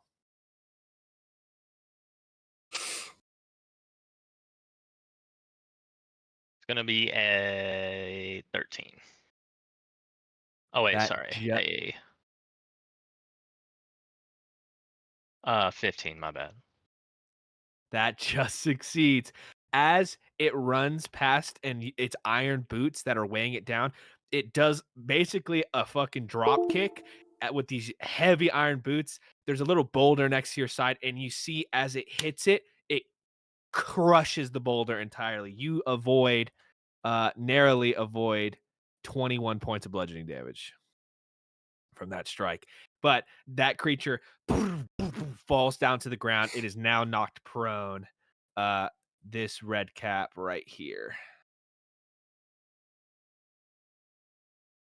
I'll indicate that with a little net thing. That's its term. Irvum, you're up. Okay, I will. 5, 15, 20, 25. Perfect. Irvum's kind of sees what's happening. He kind of hear a little bit of a laugh coming from him, but slowly it gets quieter and his shoulders kind of slouch and his head goes down a little bit and kind of enters this rage, some would call it. And you see he's the most focused you've ever seen him. You didn't think that this would be possible from him. And I will move, I think 30. Oh, wait, I fucked that up. 5, 10, 15, 20, 30 to there, and I got 10 foot of reach. And he's prone. He is. Okay, I will take my attack on him. With advantage. Oh, yeah, that's right. Um,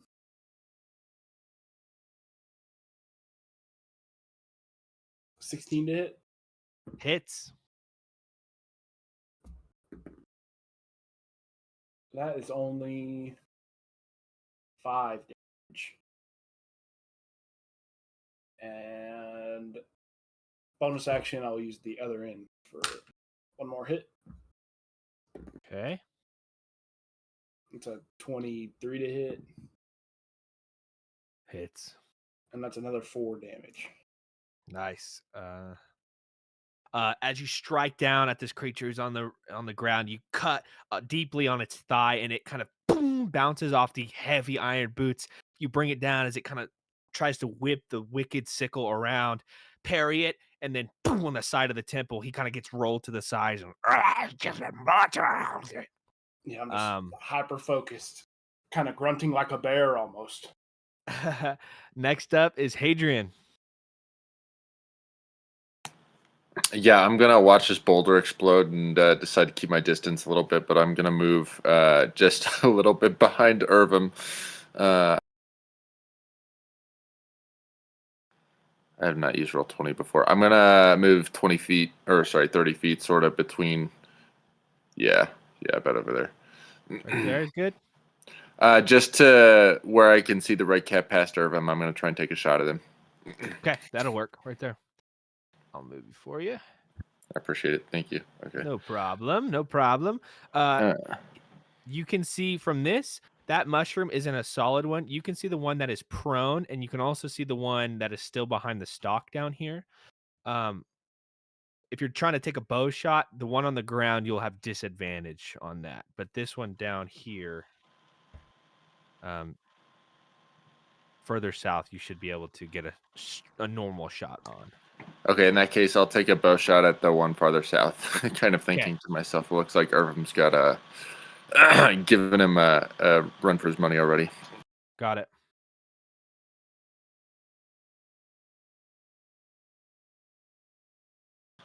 It's gonna be 23 to hit. Hits. And this is the one that has a dart already in its side. Okay, So he's already great. hurt. And that's going to be 8 damage. Ooh, nice. Okay. This creature, as from the dart and this arrow, as you line it up and the thump from the arrow impacts him, he tries to roll to the side and gets it straight within a couple set of ribs. And you see it almost as he turns around, the arrowhead sticking out the back slightly, and blood comes out of its mouth, its fanged little teeth, and it kind of points its eyes like looking for the next target crazily. Anything else you'd like to do? No, that's gonna be it. Okay, Grim, you're up. All right. I'm going to move my full 30 feet right here. And then I'm going to pull out a small little piece of parchment that has the word death written on it, and then it's like scratched out, and that says help. And then it's going to burn away, and I'm going to cast Shield of Faith on Dunja. And then I'm gonna say, there you go, Mr. Birdman. I mean, Dunja Danger, Mr. Dunja Danger. Danger. And then I'm going to cast Sacred Flame on the closest red cap to me. Okay. Oh, by the Shield way, of Faith is bonus action? yes, it is. Okay, cool. It is a bonus action. And that gives you +2 to your AC. Shoot. Do I need it? Is there a way I can add that? No, you just have to remember, I think, right? Okay. Yeah, you just have to remember. And then Sacred Flame is a dexterity saving throw. Which one are you doing it on? The closest one to me, right in front. The one that's prone? Yep. Okay, let me see.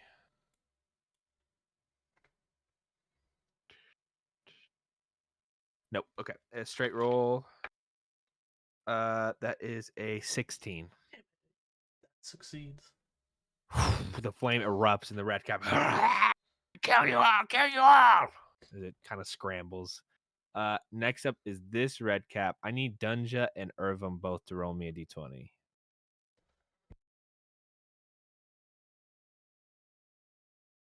Gonna be a 5, dog.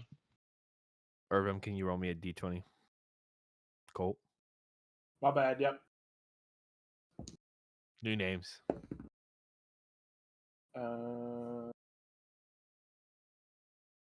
Just a D20. Yeah. 12. What did you get, Shoop? On a just a normal D20, Yeah. a Did you get 5. another 5? Dude, you put like 8 5s this game. I know. It's gonna come at you. It's gonna. You see it like a bull. Stamp its feet to the ground. I need you to make me a dexterity saving throw. Gonna be 16. You succeed as well as the second set of iron boots come over to the side. The red cap completely gets dodged to the side. There's no boulder this time, so he doesn't go prone, but he lands in front of Irvim and like his sickle, and he like, I'm gonna kill you, like goes crazy.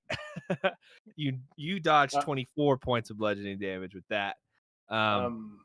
Whenever he became within 10 feet of me, I could get an attack. That's my reaction. All right, do it. Yeah.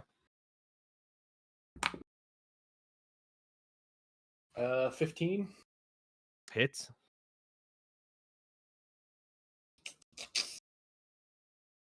Ooh, that is 13 points.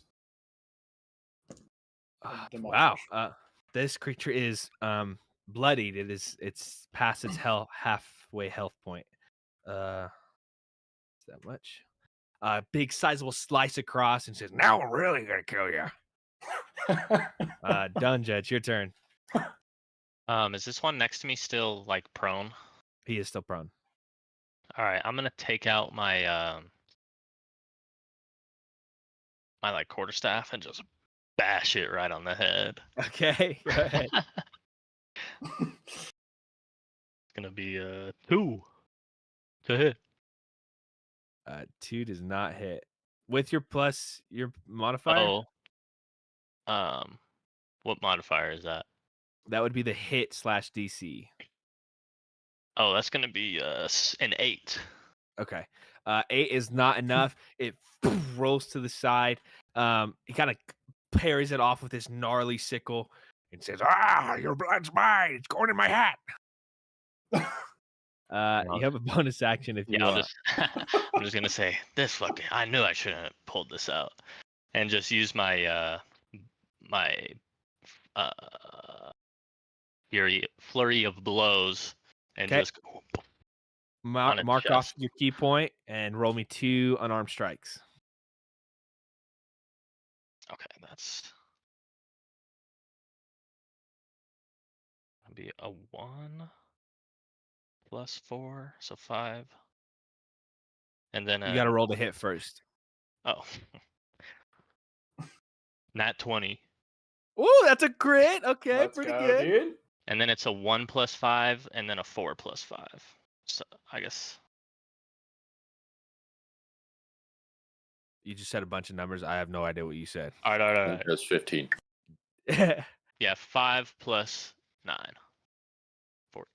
14. Or 6 plus 9. No, 15. 5 plus 9.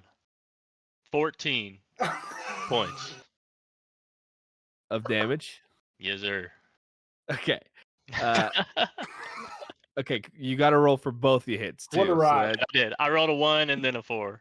Okay, so 14 points. This dude's on the ground, and you just start punching the shit out of him for 14 points. That's gonna bring that down to that. That creature is also halfway past its health cap.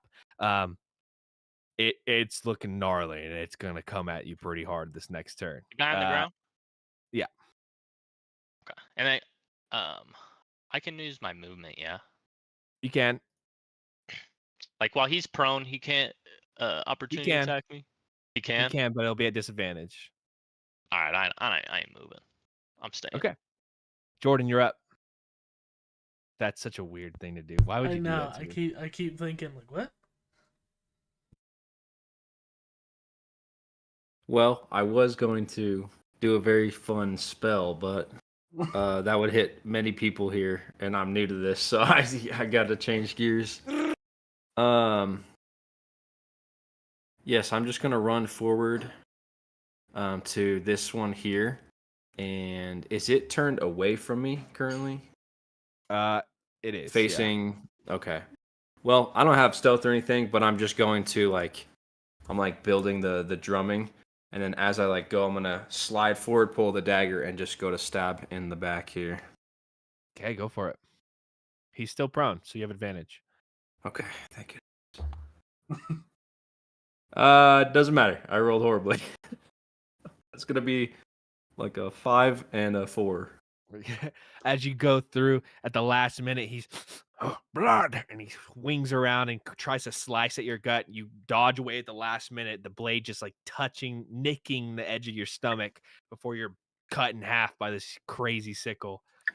I'm imagining Jordan trying to write a song about red caps while this is happening. Yeah, that's why he's getting distracted. He's like, okay, red cap. Is that your turn, Jordan?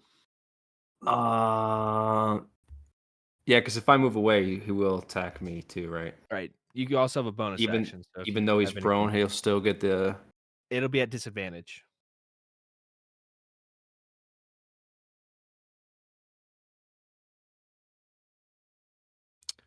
So I'm gonna use the 10 feet of movement that I have left, even with the. I'll let the opportunity attack go, and I'm just gonna pop back this way.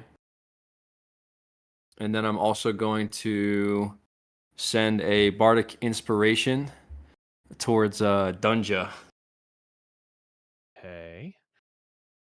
Does a 13 hit? 13 just misses. Just misses. Your AC is 14. Yes, sir. Excellent. Slices across. You do a little roll at the last second. Shing, a little song comes out from the lute, and you feel this magical energy wash over you as the bardic inspiration gets attached to you, Dunja. You can use that on any attack roll, ability checks, or saving throws that come at your way. 1d6. And it's an additional 1d6. Okay. As that happens, though, this red cap is going to use half its movement to stand up, lose its prone factor, and it is going to take 3 wicked sickle attacks at Dunja. Remember, you have your shield of faith on you. +2. Yes, sir. So here we go. 3. That's 21 to hit. Wait, so is that? Do I have like my AC plus the D6? Is that how that works? No, that's not for the AC. That's just my AC. Yeah, plus the shield of faith, which is +2. So whatever your AC is Alright, right now, so plus 21 hits. 2. Okay. 17. No, it doesn't hit. 13. So the first one hits.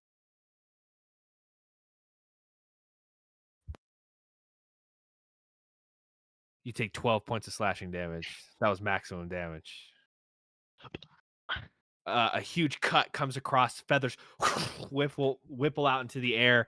Yeah. Wow, that's that is that dude's turn. Who's gonna say, I told you I'd get your blood, I get your blood. And now it is Irvum. Now, what happens if my hit points is 12? Wait, you have 12 hit points? Yeah. Dungeon goes down.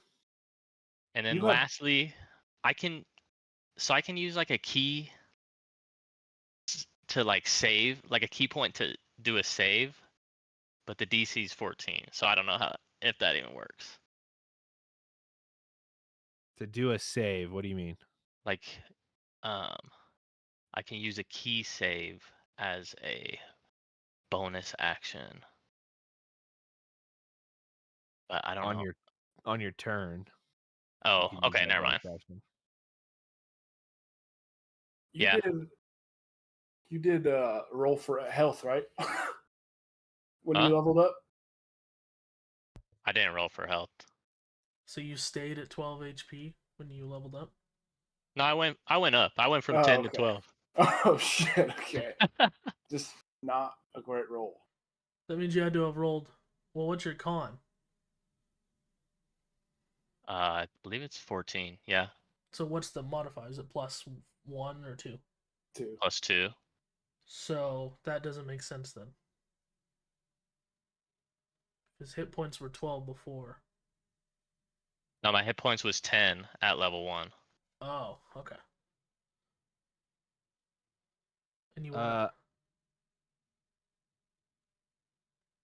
I'm trying to figure what the. How what your much hit did you dice- go up to? when Roll you me a leveled up? d8. Roll me a Yeah. d8. That's gonna be a 3. 3. Okay, so you are at 3 hit points. Because you the hit die should have went through, so I'll change your maximum to 15. You are at 3 hit points right now. Make sense? Nope, but I'm there. I'm at 3. You should have rolled a dice for your hit die. Your HP went up because it added only your con modifier. I had you That's roll a also so. d8 because that's your hit die, and you rolled a 3, so you would have had an additional 3 hit points. Because you took 12 points, you should be at 3 hit points right now. You gotta manually do that each time, Shoop. Okay. I When just you saw level the up. health points went up, or the hit points Yeah, went up. that's so okay. it's like- Next up is Irvin. This is the one, right? That's hurting him. I take it. Yes, Is he? Are they both bloodied or just one of them? both of them are. Okay, me seeing that he's getting hurt by that one, I will. Again, I still have 10 foot of reach, so I will just kind of over the top of this red cap, swing at the other one behind him. Okay.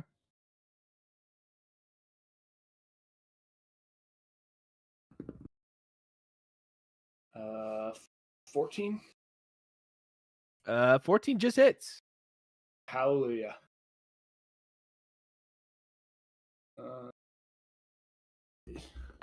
Ooh. 6 plus 3 is 9, and then I'll use my bonus action for that opposite end. Okay. So 11 total for all that. Okay. Huge overhand swing goes across and followed by a blunt crack in the back as he's slicing across Danger, who's barely holding on. Anything else you'd like to do? That's all I can do, unfortunately. Hadrian, it's your turn. Can I shoot through the first one to the second one as well? I'm going to try and attack the second one. Or do I got to go for the first one? You could use like 5 feet of movement and you could get a better angle. Yeah, fair enough. Okay, I'll move south probably 5 feet. Okay. Gotcha. Yeah, and I'm going to take a shot at that one as well. That's attacking Dunja. Got it.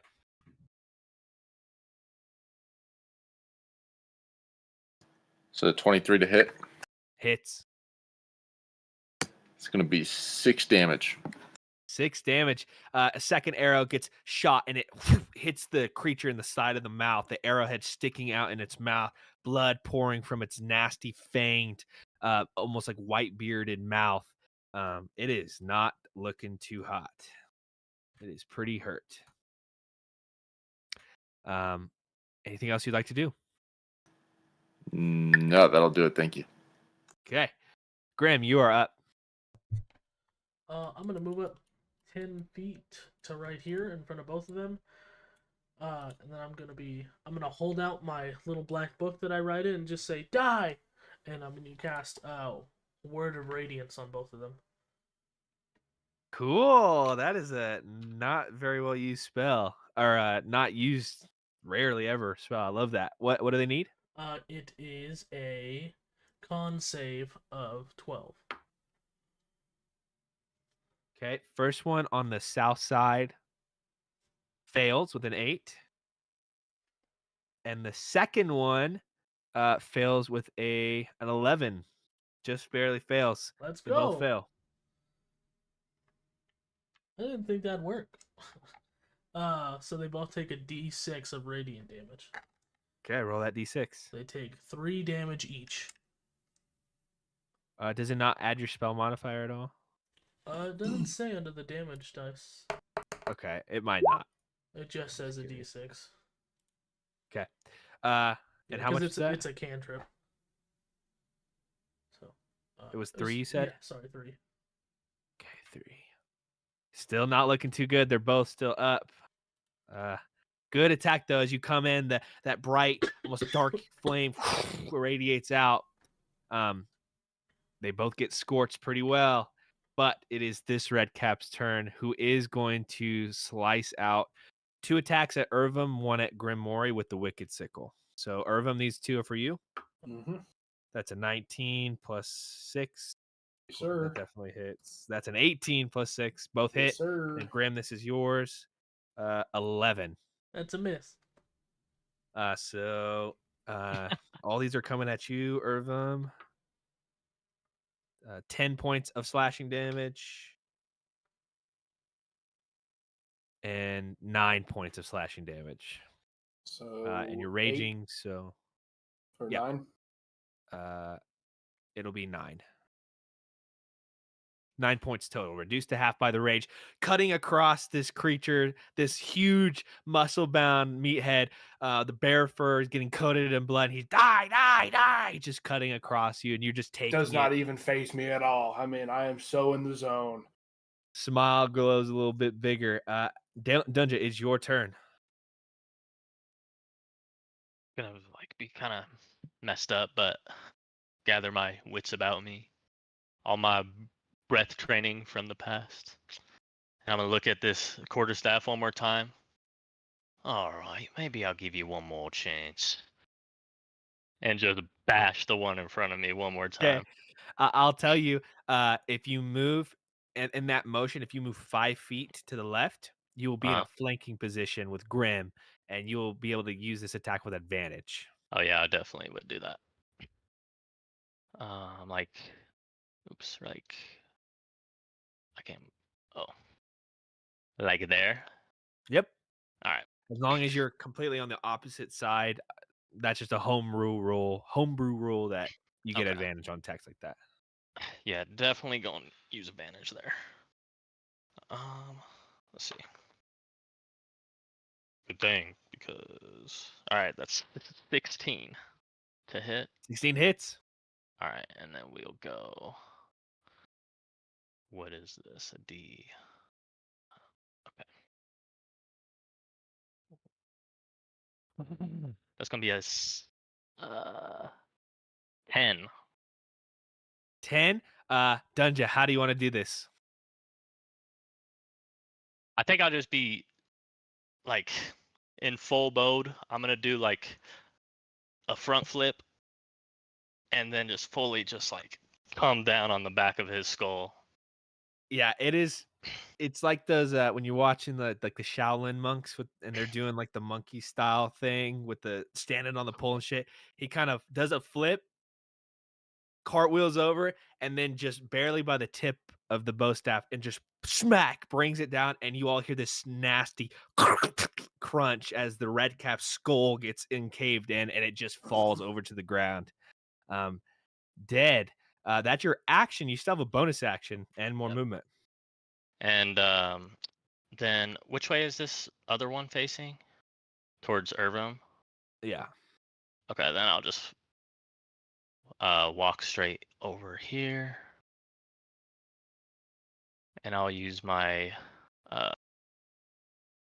same key point. My other key point. Okay, another key point for flurry of blows. Yes, sir. Okay, roll me 2 attack rolls. At advantage because you're flanking. Gonna be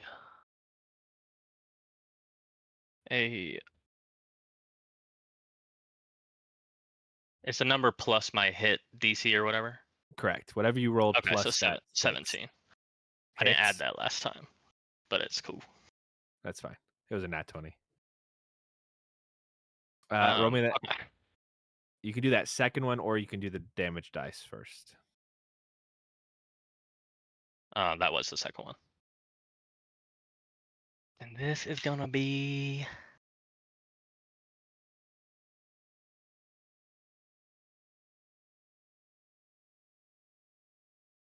math. 6 plus 8. 14 damage. 14. Young grasshopper. Tunja, how do you want to do this? Nice. I'm gonna just say, you want to see why they call me Danger? And I'm gonna hit my I guess my right hand and the back, like bottom of their spine, and then I'll like come over with my left hand on the base of their skull, basically on the top of their spine. You crack in and you feel the spine just slightly crunch in, and the columns snap slightly, and the red cap's head goes back, its eyes roll back, but it's still breathing, and it's just like, and you take that moment to bring that elbow into the neck and completely like crack it into like a piece of pasta, and it just falls down to the ground, dead and silent, with you covered in blood. Yeah, I don't think there's really like a victory like screech going on as you are like bleeding out profusely from your stomach. Thus ending this combat scenario. As you take in the surroundings, you sense no more danger in your immediate proximity within the quivering forest. I'll go straight for cure wounds on Dunja. Remind me not to mess with Dunja. Mr. Danger. I'll slowly like come out of my rage by like just deep breaths, like kind of focusing, and then as soon as I'm out of it, the smile just comes back, and it just looks like I'm kind of back to my not so smart self. Wow, great guy, that was excellent, good job, Dunja. That was impressive, and I smack you on the back really hard. Who, Colin, who out of all of them looks the most messed up? Is it Dunja? It has to be. I think he's the only one who got hurt. I got hurt. Irvum But- too, but I don't know. The cure wounds got me. I got you. So I slide over there, and I say, "Dangerous, mate." Badly trying to do your accent, and then I'm just gonna lay was my dangerous, hand, mate. and it's gonna be Mate. 10 points of healing for you. Hey, ooh, nice. Level 2 cure ones is huge. Yeah, god damn. I'm gonna go to up 1d8 to. plus I'm, 3. I'm okay. I'm gonna go up to Irvum. God, it's so hard getting used to new names because I'm so used to the old ones. I'm gonna go up to Irvum, and I'm gonna be like, I know that trick too, and I'm gonna give him a cure wounds, level 1, Nice. and you get 5 points of healing. 5. Mm-hmm. How big are you, like height wise? Me? Yeah. I'm an inch taller than you. I just grab your hand and I shake it. I say, thank you so much. I do what I can. Shall we keep going? I don't know. Let me ask, and I'll go back on the crisscross applesauce. I lean back into Jordan. Should I'm we telling you, keep this going? guy's crazy. Roll me d20. I think we're all a little crazy, friend. What do you mean by It's that? a 15. Hey, Is that a glaive? Yeah, did you see that gold one earlier? No response. Speaking of Are gold, you gonna make me roll a nat Irvum. 20? since we're the ones that got hurt, I want you to have a gift, and I'm gonna give you one of the gold knives. Yes, you have a gold dagger now, Irvum. Oh, you give that to me? Yeah. I'll be honest. I'm so dumb. There's no way I even know that it's the one I already have. I was saying like, "Well, thank you so much," and I reach through my pouch and like, oh, and then I just like stab it through my shirt. Like hold it there. Thanks so much, and I smack you on the back again. I turn to Jordan and I say, hey, pull out that flute again. What food? I Flute. believe someone else had Flute? Oh, the flute. You got food? Yeah. Sorry, all this strumming really kind of gets to my ears. I whip it out and immediately. You whip it, and again, a green path and a gray path. Or actually, roll me another performance check, Jordan. Do. It's gonna be a 15. You see two differing paths this time. The gray one continues further, that kind of pulsing stepstone kind of light one, and you see another one that is kind of this rose-petaled pink that is more of like a wafting breeze that grazes through. We I'll had vote right. followed the green one previously. That was the one you were on, yes.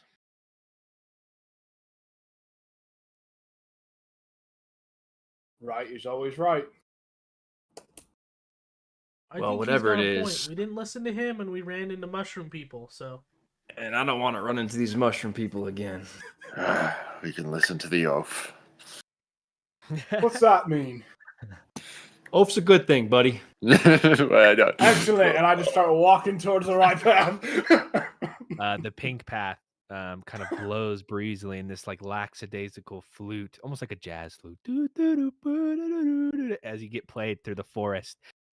The leaves begin to turn into cherry blossoms that fall lightly, and you start to see more fauna, deer and little piglets and rabbits and squirrels and all sorts of manner of creatures crowding around this wide open pond that lies within this place. A bigger pond lies in this area of the quivering forest. All the trees around bear fruit, and plants on the ground have produced what look like unlimited supplies of berries. Different animals gather here to drink and eat. There are no hunters or prey in this area. It is peaceful. Each creature seems to have an understanding that this place is a haven. But as you approach, some of the larger animals turn to you and then go back to their business, being able to get within 2 or 3 feet of them. In this place, you all understand you feel truly safe. At this moment, you're all able to take a short or long rest as you see fit, feeling pretty safe in this environment. And at the same time, are able to level up to level 3. nice. Can I do a check to see if any of the berries are medicinal? Yeah, roll me Not roll me a medicine check. It's a dirty 20. Dirty 20. There is a Oh. patch that most of the animals have avoided that is plump with these very rich, almost bright, almost like pomegranate looking colored seeds. You know, if you squeeze down enough of them, you could probably get 2 potions of healing out. And you were able to do so if you would so wish. Sure, yeah. I don't think I have any like potion containers. Should I just bring the fruits with me? Yeah. You'd have to eat a lot of fruit. You could. It would work the same way if you just had somebody shovel the fruit down their mouth. But if anybody has any spare containers of any kind or like water flasks that they're willing to expend, you could do that too. Oh, I do have a 1 ounce bottle of ink. Could I dump that out for like 1 potion? Yeah, you dump out the ink onto the ground. A little black splotch comes out. Try to rinse it out as best as you can, and the healing potion will stain your teeth a little bit, but you have in your possession now 1 normal healing potion. Awesome. Are we re-rolling ones? Yes. Hallelujah. All right, so I roll it A D8. 2! Nevin, did you hear we're leveling up to level 3? Oh yeah, I was listening all the time. Yeah. Got it. So I roll a Yeah, D8 and- for my HP. Yep, and you can just add that number to your HP because it'll add the Okay. con stuff automatically for you. So just whatever Alright. you roll, add that to your max. And we get a. You said a choice between a short and a long. We would just do Yeah, a short if we wanted to do something else, correct? Correct. Okay.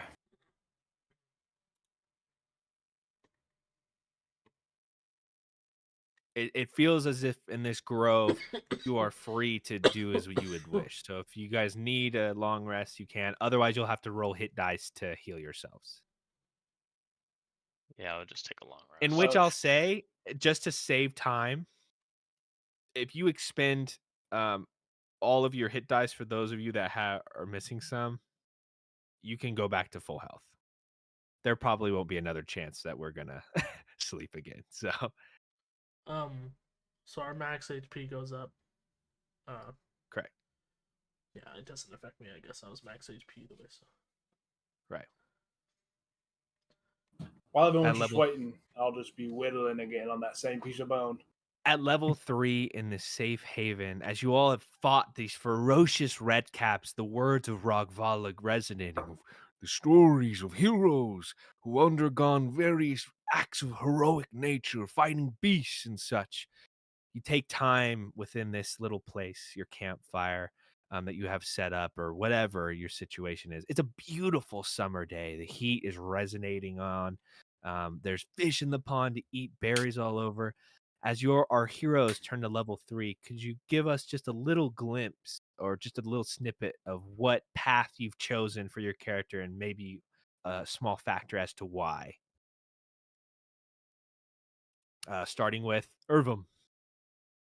Well, again, you see me progress on that piece of bone as I'm whittling it. It's from the first time I did it, it wasn't quite as far, but now you can see it's taking more of a shape of a bear on like a classic totem. So it kind of has like heads of animals as it's going down, but it's just different kinds of bears. And I'm just slowly working on that, just getting it ready. Panda bear, and then a brown bear. Slowly Gummy progressing bear. down my totem barbarian. Cool. Dunja. Missed the question. I'm sorry. At level 3, since every character gets a little bit of a specialty subclass in this restful period right now, could you describe what you took and then maybe the deciding reasons why you did that or Yeah. why your character did? Dunja being annoyed that that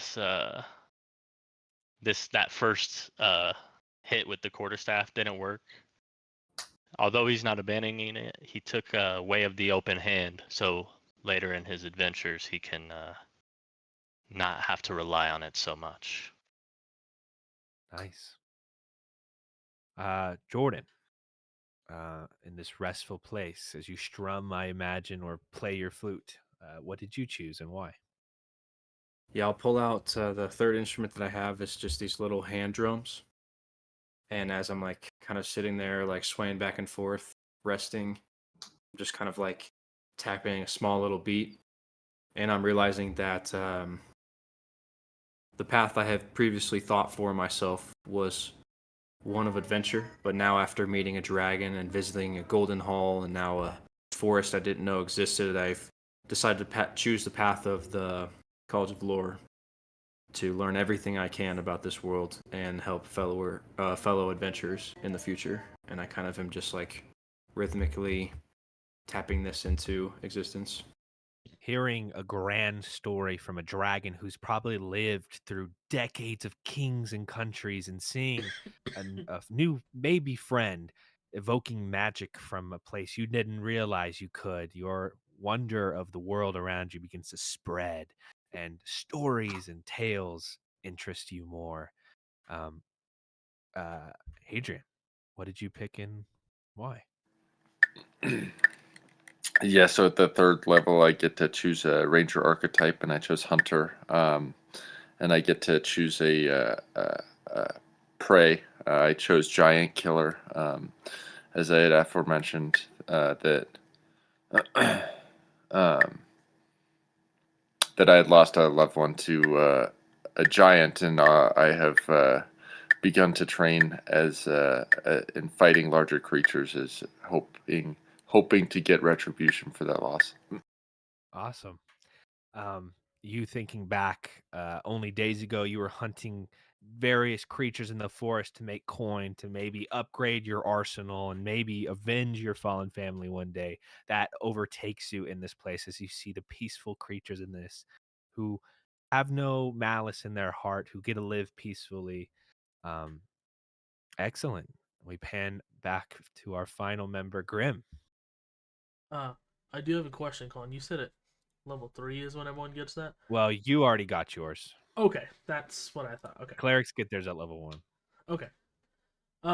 So I would say you guys just see Graham kind of sitting off in the corner with like a flower that he dug up from the ground in his hand, just kind of messing with his magic, kind of killing the flower and slowly bringing it back to life, and just kind of doing that over and over as he took Path of the Grave. Excellent. Good cleric. As our heroes finally regain themselves, you gain the benefits of your rest, and you feel that you can carry on further into finishing your quest. Hadrian, would you please roll me another survival check? As you try to strum at your lute or play your flute, you see there's no more of that magical flower guiding the path anymore. Now it is due to pure navigation skills. That survival check's going to be an 8. Did you do it with advantage as well? No, I'll roll with advantage. Excellent. Now we got a dirty 20. Okay, dirty 20.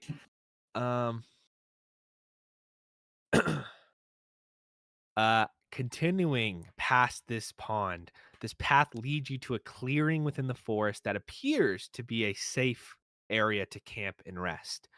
But to the south, you see a small bald figure, a halfling, wearing a black cloth with a small white emblem printed across it, crossed swords with a polyhedron shape like icon above. The man is facing a giant Nara tree, whistling out loud while taking a piss. After a full minute of pissing, he turns around in one swift action, zips up and buttons his pants up, and waves at you, knowing fully well that you are there. With an annoying, high-pitched voice, he yells out, "What's up, witches? Are you witches? Not good. I'm Tinman Dander. Are you lost? Because I am. Help? Question mark? Who is this character? I just shout, "Who are you?" I'm Tinman Dander. Are you witches? No witches here. Awesome. What's a witch? Do you guys want to sleep at my camp? We just slept, actually. Do you know where you are? No idea. I've been lost here for days, actually. But it's awesome that somebody came because you all look like strapping heroes. And I met heroes. Well, my brother met a hero, but he told me his story. This figure continues to ramble on for a long period of time about stories until you all try to take a moment to interrupt him. What brings you to the forest, little one? Oh, just here to collect certain things. I heard about a certain kind of like elk-like creature with golden antlers that's worth a lot of money. Also, there was this pig who was actually able to make milk that was even better than a cow's milk. I was going to try to do that. Otherwise, I'd be like down to just like hang with you guys for like a while. You all seem like pretty cool, especially that bird guy in the back. Hey, what's up, bird guy? So yeah, if you want me to, I can like join you, and that'd be pretty sick. That sounds good to me. That's Dunja, the Birdman. You Okay, Dunja. You seem a little out of your depth here. Oh, yeah. I mean, yeah, the other guys like left like I don't know, like 7 or 8 days ago, and they said they were gonna come and get me when they found the way out. But it's a big forest and stuff, so like I'm pretty sure they're gonna make it back. So I'm like running a little bit low on food. So if you guys like find anything, if I'm with you, I could just like hunt for myself. The longer that he begins to talk and speak, the more weighted your eyebrows feel, and you feel like this intense migraine overtaking your head for some reason. And he lets out one final like, "All right, I'm a part of this group. You all look like sick dudes. Please stop talking. I can't take it anymore. Please. Whoa, dude! I'm just like telling stories. Like I'm a storyteller at heart. This. People say I have the sickest stories. People are wrong. Yeah, he's right. Look, we got to decide if you're going to be with us, but if you are, you got to cut that talking down at least a little bit. Oh, already done. I'm like a king at like doing what other people Too ask. much. Too much. All right, you got it, big guy. I'm gonna keep it quiet for at least Too the much. first 5 minutes. I have a crazy idea. I'm going to play a song, and you're going to be quiet while I play it. I'm going to ask Master if you're cool or not. Okay, Yeah, roll he's me fine. D20. He's fine, buddy. What's your name again? He said roll Tinman Dander. Tinman Dander. You know who you would be really good friends with is my buddy Grim here. He loves Grim? stories. I'm already he like loves eyes stories. closed trying to talk to my master. 16. 16. You hear nothing in return. God damn. Okay, Grim, awesome. I love half orcs. A lot of people have like say you have a really bad rap. I'm not one of those guys. I don't even see race. Like I'm I just think glaring everybody's the same. at Dunja for getting him talking again after he shushed. But I'm leave down. it- What are yeah. you guys up to? What's your like? Are you guys in here to hunt for the elk and stuff too? But let's go out of here. Let's go. Let's find a way out. I'm just gonna start walking away. Okay. Just slowly grabbing my glaive. I'm following Hadrian. Urban, Uh, Urban. Come on, buddy. We're working He's- on Oh my this. god, that tree is actually my dad he used Okay, to wait a make minute. like tree houses. You can make houses out of trees. That's enough. That's enough. Please. Roll me a survival check, Hadrian, as you navigate further into the forest. That was a 4 and a natural 1, so that's gonna be a 9. A 9. You wander further through the forest, and eventually a thick mist begins to overtake, and you feel yourself lost. Several hours have gone by. You all gain a point of exhaustion as Tim Mendander begins to rant and rave about. Is I this don't even know if we know I- where we're going. I'm gonna Okay, get in so his as face. Go as ahead. a part of my favored environment, I can't get lost unless it's by magical means. Okay. Wow. Excellent. So with that, as you go for an hour, you begin to notice this like weaving mist that overtakes the surroundings, and you know that there's some magical effect at foot that is leading you astray, and you circle your way back and find a path that leads to a large clearing with an enormous tree in the middle. Another hour away, and you feel like you have found a destination that Reichvala had kind of described, a large clearing with a broken dead tree, maybe the instrument stuck inside. But you all gain a point of exhaustion due to Tim and Dander's rant and We, raving. I'm gonna How get we in his add face. that? He said that so serious.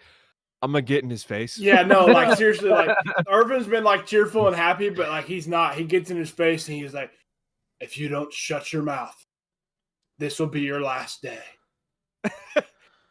Roll me an intimidation. What's check. his name again? The NPC.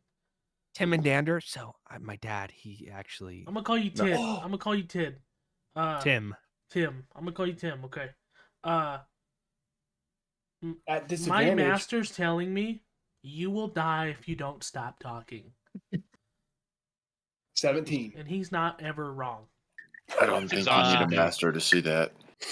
He says exhaustion means that you have disadvantage on ability checks. Okay.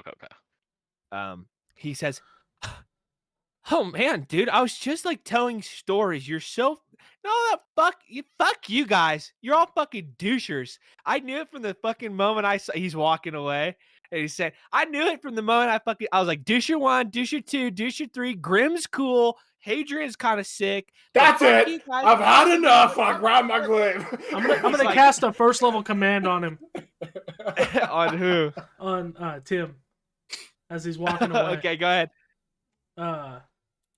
What do you say? What's your one word Fall. command? What does he need to roll? He needs to roll a wisdom of 12. That's a fucking 3. Let's With go. natural Just 2. face plant. Yeah, fucking douches. You all fucking suck. I fucking, fuck you. Got boom. And then you just hear nothing. He gets knocked out. Nice. Let's go. Let's go. Let's go. Oh, God, thank you. Thank Hang goodness. on, hang on. Let me check his pockets. You said we're in a clearing?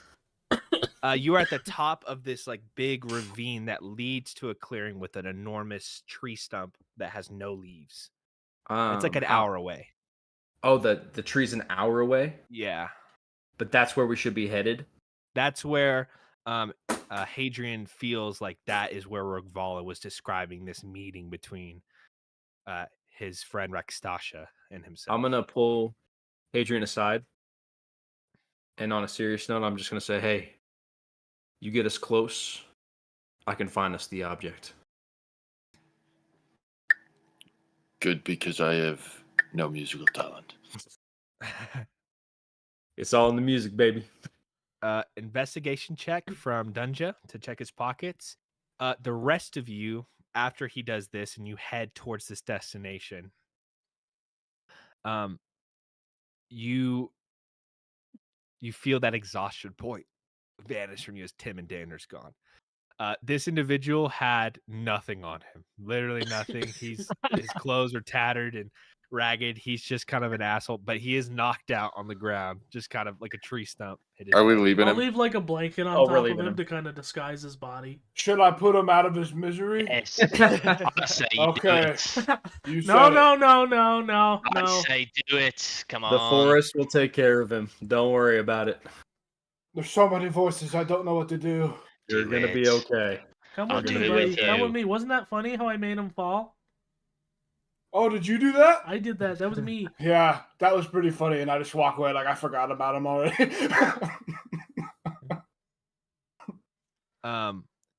As you approach that next hour of travel, you dip down into the ravine with the trees more spread out, and they almost encircle this large stump that looked to be one of the biggest trees in the entire forest at one point, but now its barren branches just stretch and twist and turn out to the sky. The bark of this kind of ashy gray material. You arrive there, and the tree is enormous, hundreds of feet across, and it looks like a wide area to explore, and it's going to look like a difficult task to find this item in this area. What would you like to do?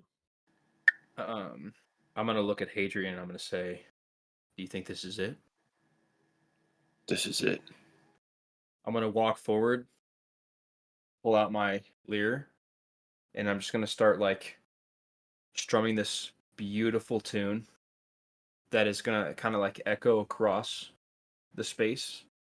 And as I kind of like really start to pick up, you feel like magical energy come from my lyre as I cast locate object to try to find what we're looking for. Okay.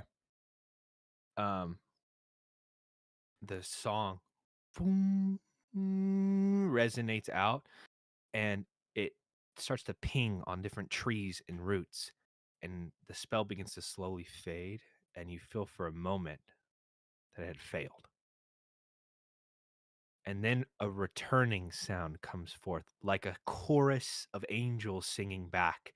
And you see glowing on the tree, wedged in between the bark, the very faintest flick of this dark, kind of mahogany wooded item sticking out of the tree, and it flashes in gold light.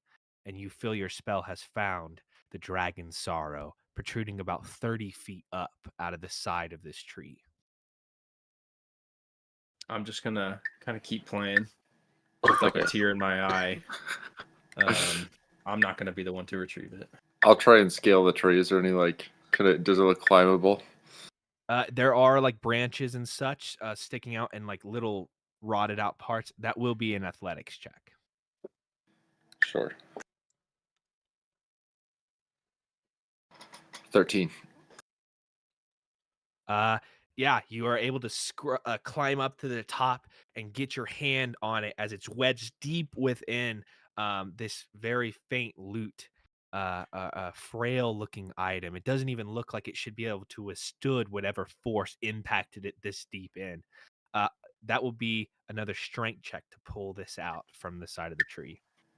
Okay. Do I get the impression it's gonna break if I try and pull it? No, but there is this weird magical feeling you get that even as you're grabbing onto it, it feels like it bows and flexes and it should just snap, but there's some magical strength that is keeping this thing unbreakable. Okay. Yeah, I'll go ahead and try and pull it. As this is happening, I'm showing Irvum. Sorry, Irvum. My cool rock collection that I've collected in this last day that we've been traveling. Yeah, I got this one in the dragon's dungeon, and then I got this one where we left him, and then Can I hear them? Yeah, you could hear them muttering down there. Completely zoned out. Just this one's staring kind of at see nothing. through, and I think it's cool because you can kind of see through it. I'm taking your guys' treasure. I got another 13 on the strength check. Okay. Boom! You pull it out, and almost like you hit the most beautiful chord of your life. Boom! it makes a sound as you pull it out.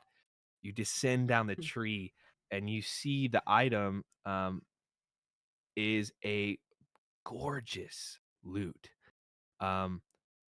It is this mahogany kind of wooded structure with pure white pearlescent streaks running through the wood.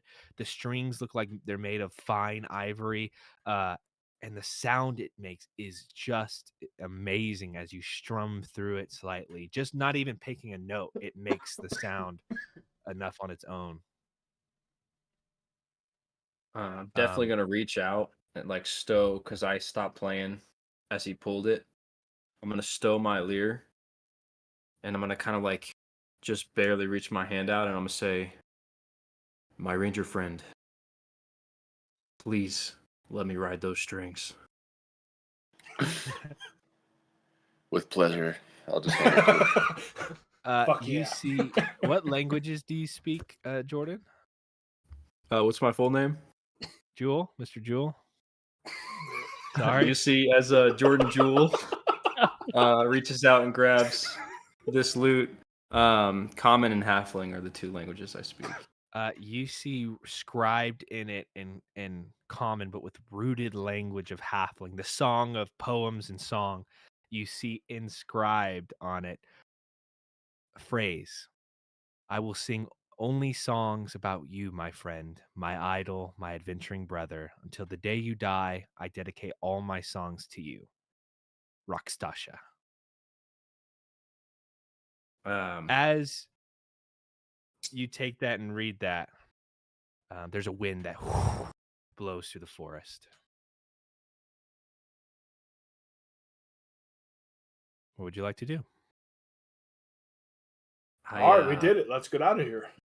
Yeah, I'm gonna look up and say like, "This is definitely it," and I'm like, just like so tempted to give it a full bard strum. As you do that, the trees almost seem to bend with the sound. As you all begin to make your way out of the forest, led by the magical effect of the dragon's sorrow, strumming these sounds leads a new blue path that guides straight out into a clearing, where quickly you hear the rapturous sounds of wings descend down, and Rogvala's enormous 80-foot self. Ah, you found it. I could taste its magic emanating from the edge of the forest from up here. You see a couple feathers sticking out of its mouth, which some of you might recognize as a griffin. I'd like to do a perception check as to see if that was my friend. Okay, go ahead and roll me a perception check. Do I think it's the same Griffin? I do. I get a 5, so I got a 5. on my perception. It doesn't. It looks like it's just like eagle's feathers. Coincidence. Oh, sorry, just had lunch. Well, He was mine! we should be heading towards the final step of our journey. I'll admit I'm a little nervous. Come on, everybody hop on. I'll walk over to his leg to get on, but I'm gonna like kind of give him a hug, but I'm like squeezing him. I want to know how strong he is. Oh, you all look like you learned quite a few lessons. A little bit of stronger here and there, a couple scars. That's good for young adventurers. I'm gonna show him my rock collection. All right, Graham, get on the back. This one's blue. This one's blue, and you can kind of see through a little bit. Dunja, take him on the back now. Hey, all right. You all, one by one, enter onto the Rogvala's back. He takes off in a drastic lift off, straight up into the sky, circling back, and you ascend even further past the 20,000 feet further. And he starts soaring through the grand sky once again. To the Golden Glaive! No, unfortunately. As you strum through Jordan Jewel on your new this new lute, he says, Mr. Jewel, I'm afraid to tell you, but that might not be in your possession for much longer. A beautiful instrument, but it does have an owner. and we should be arriving there quite soon. And as he says that, he crests over a mountaintop, and you see in the clouds a tall, fortified structure that can be seen on the top of a massive lute-shaped castle made of clouds. The walls are bright blue in color, and the front gates immediately open as you are hundreds of thousands of feet away. And you swear you can hear like the sound of like an arrival trumpet. And he says, it's been a long time since I've made it here. Hopefully he'll take me with, what is that?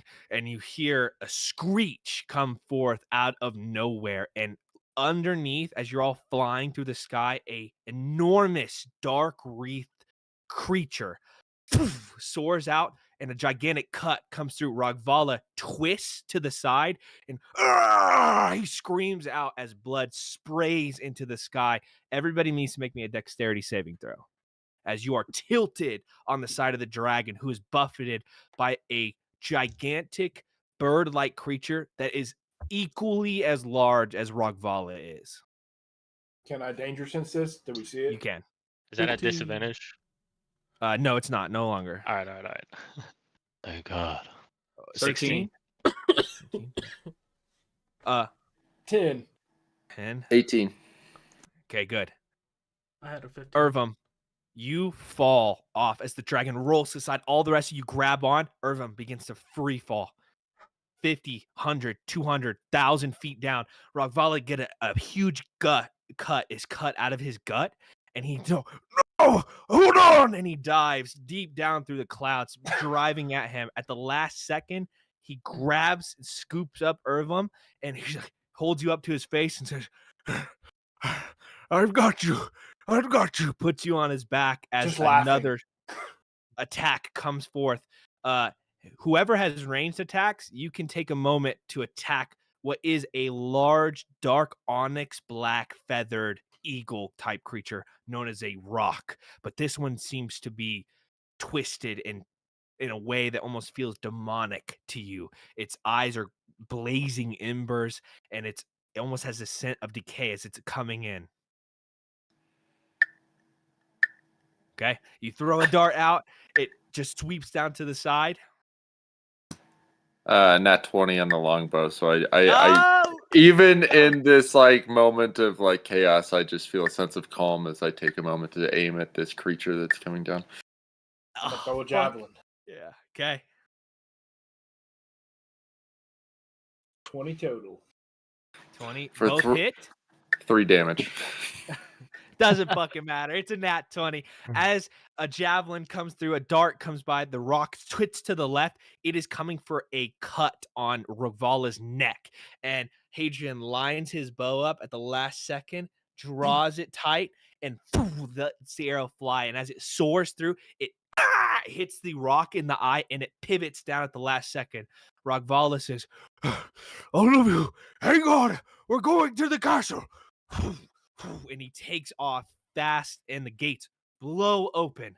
As Rogvala pierces through the clouds, the gates shut, and the entire castle made of clouds almost seems to collapse in a defensible pattern.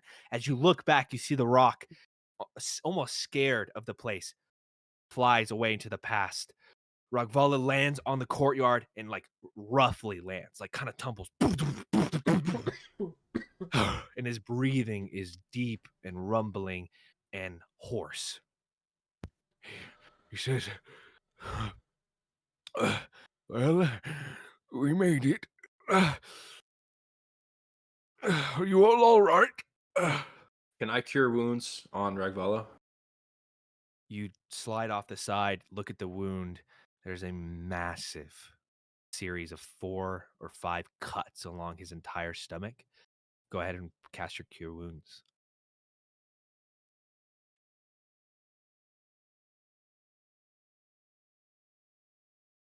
It's gonna be another 10. As you pump the healing magic in, you see the wounds slowly start to heal up slightly. And then as you take away, almost like the disconnect of the magic breaks the spell in a way. It's a strange thing. And the flesh slowly separates again, and even more blood oozes out. And he kind of pushes you to the side. It's all right. It's all right. I'm okay. I've had worse than this.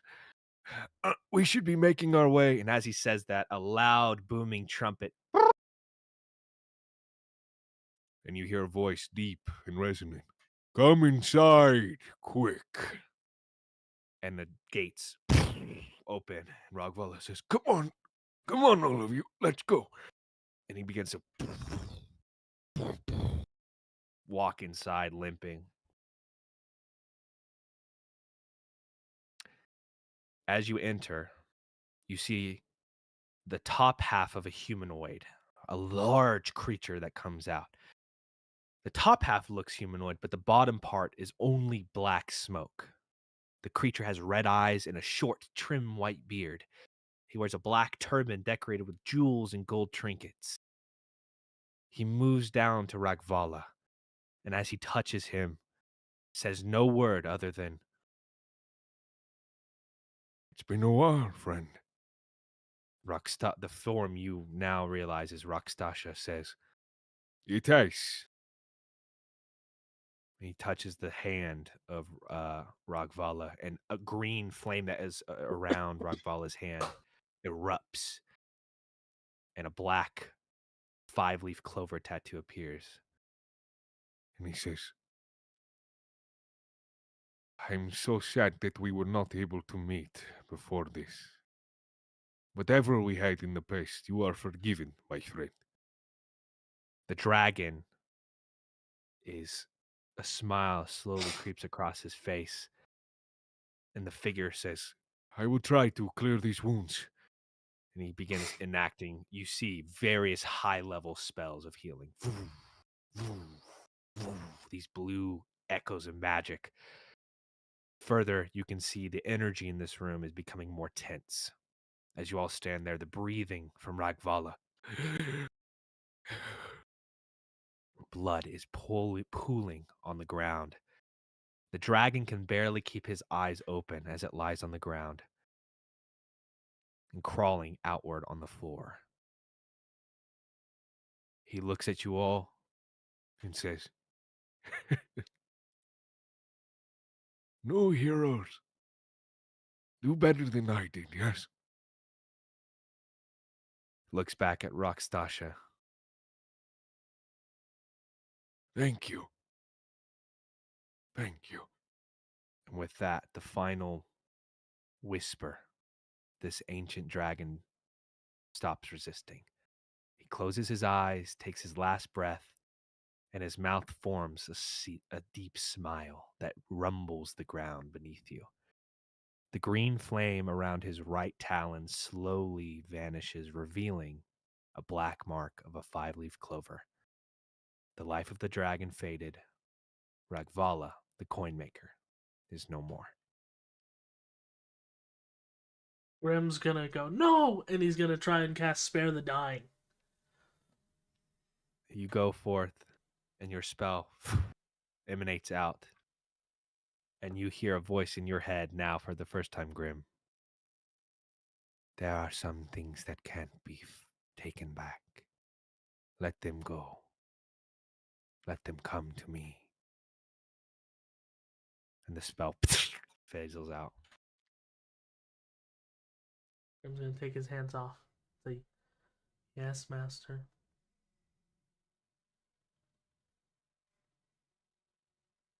As Ragvala's life ends, you all notice time goes by. Rakstasha invites you to stay for as long as you want. As a friend of Ragvala, you are a friend to him. You are fed and clothed, and as you go through your inventory, you note that the satchels filled with gold from Ragvala's treasure hoard is gone. As the dragon's departure, all items from the treasury teleport back to the hoard. Rakstasha does give you one final moment and says, We should return his body back to his hoard. It was his most precious thing. Come, I will take you all. one more teleportation spell. You arrive at the hall, and you see in its stead, cleared out, a small little wooden chest. As you appear, the chest opens, and inside you see a note. Rakshtasha says, well, I believe that is for you. He's always really flashy with his magic. You couldn't get him not to do something out of the ordinary.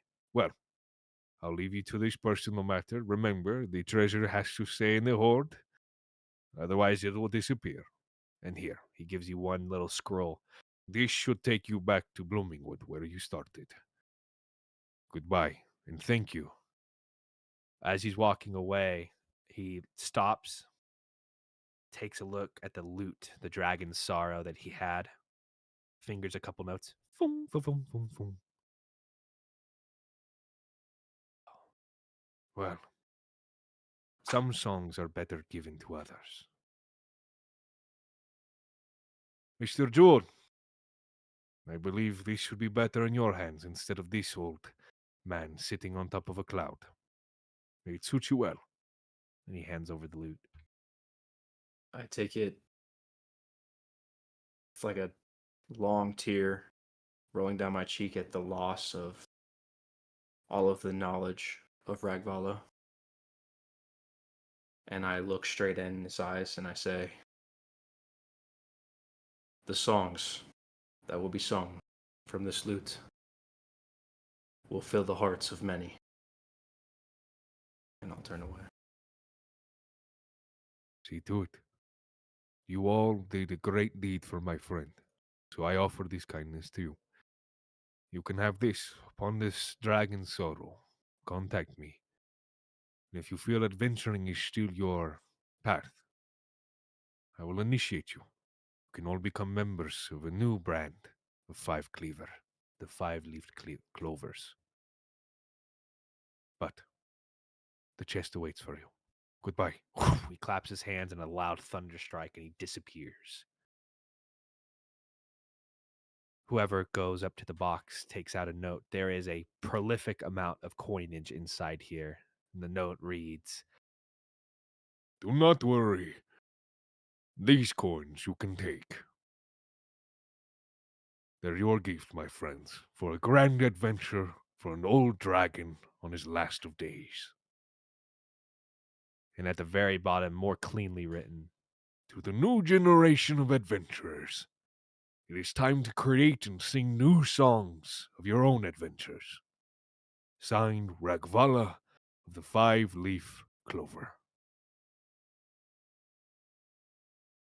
And with that, we will end tonight's game right there, with you all being level 4. Do I see a glaive in the box? Nope, it's gone. Do I see it in the room anywhere? And dear Irvum, the glaive is in the 9 hells. Should be on the 3rd ring. Make your way to there. I cast Disintegrate on Irvum. Well, boys, it looks like I must go to the 3rd ring of hell. Ah, shit. That sounds fun. I bid you all adieu.